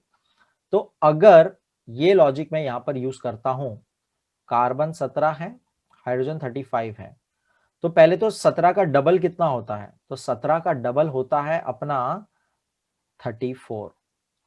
तो डबल तो हो गया, वेरी गुड, लेकिन हाइड्रोजन एक एक्स्ट्रा है। इट मींस हमें और जो 2 जगह जो फिल करनी थी कार्बन की, वहां पर एक और जगह पे हाइड्रोजन है, और दूसरी एक जगह पे क्या है, दूसरी एक जगह पे COOH है। तो ये लॉजिक आपको यहाँ पे समझना है कि 17वें कार्बन, लास्ट वाले कार्बन पे एक जगह पे हाइड्रोजन लगा है पूरा, एंड दूसरा COOH लगा हुआ है। ओके, तो ये लॉजिक आपको समझना है। तो आई होप ये आपको समझा। तो इसके बेस पे यहाँ पे हमें सिंगल बॉन्ड है, तो यहाँ पर नंबर ऑफ कार्बन बॉन्ड्स कितने हैं, तो यहाँ पे नंबर ऑफ डबल बॉन्ड्स यहाँ पे बिल्कुल भी नहीं बनेंगे, यहाँ पे नंबर ऑफ डबल बॉन्ड बिल्कुल भी नहीं बनेंगे, नो, जीरो लिखेंगे, जीरो, नंबर ऑफ पूछा ना, तो जीरो डबल बॉन्ड। कितने डबल बॉन्ड बने यहाँ पे? जीरो डबल बॉन्ड बने। सो डबल बॉन्ड ही अगर नहीं होगा मतलब ये अनसैचुरेटेड है कि सैचुरेटेड है, आपको पता होना चाहिए। तो ये क्या हो गया हमारा? सैचुरेटेड है। और सैचुरेटेड अगर होगा तो क्या आयोडीन का कलर चला जाएगा? तो नहीं, तो आंसर यहां पे लिखना है no, colour will not decolourise. तो सैचुरेटेड के साथ आयोडीन का कलर नहीं जाएगा। सेकेंड वाले में आप देखिए C17H33। तो अब पहले तो देखिए नंबर कम हो गया, नंबर कम हो गया मतलब कार्बन ने एक से ज्यादा बॉन्ड बनाया होगा, एक से ज्यादा बॉन्ड बनाया होगा। तो इसमें अब थोड़ा सा लॉजिक लगाना है कि कितना बॉन्ड कम हो गया है, कितना यहाँ पे बॉन्ड कम हुआ है। तो इसके बेस पे आपको पता पड़ेगा कि अगर आपको अगर डायरेक्ट फॉर्मूला याद है तो हमारा फॉर्मूला आपको एल्कीन्स डबल बॉन्ड का फॉर्मूला क्या होता है? ENE। एल्कीन्स का फॉर्मूला आप डायरेक्ट यूज कर सकते हो, या सिंपली मैंने जो आपको लॉजिक बताया कि ये 17 का डबल हम करेंगे तो 34 होता है, लेकिन 34 पूरा यूज नहीं हुआ, उससे उल्टा एक कम यूज हो रहा है, राइट। तो एडजस्ट एक डबल बॉन्ड से हुआ होगा, तो यहां पर 1 डबल बॉन्ड प्रेजेंट है।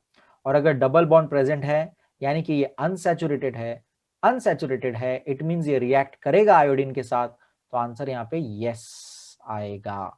ओके, नेक्स्ट वाले में भी आप चेक कर सकते हो इसी तरह से 15 का डबल हाइड्रोजन मौजूद होने चाहिए, तो 15 का डबल 30, तो 30 के लिए जगह पूरी है।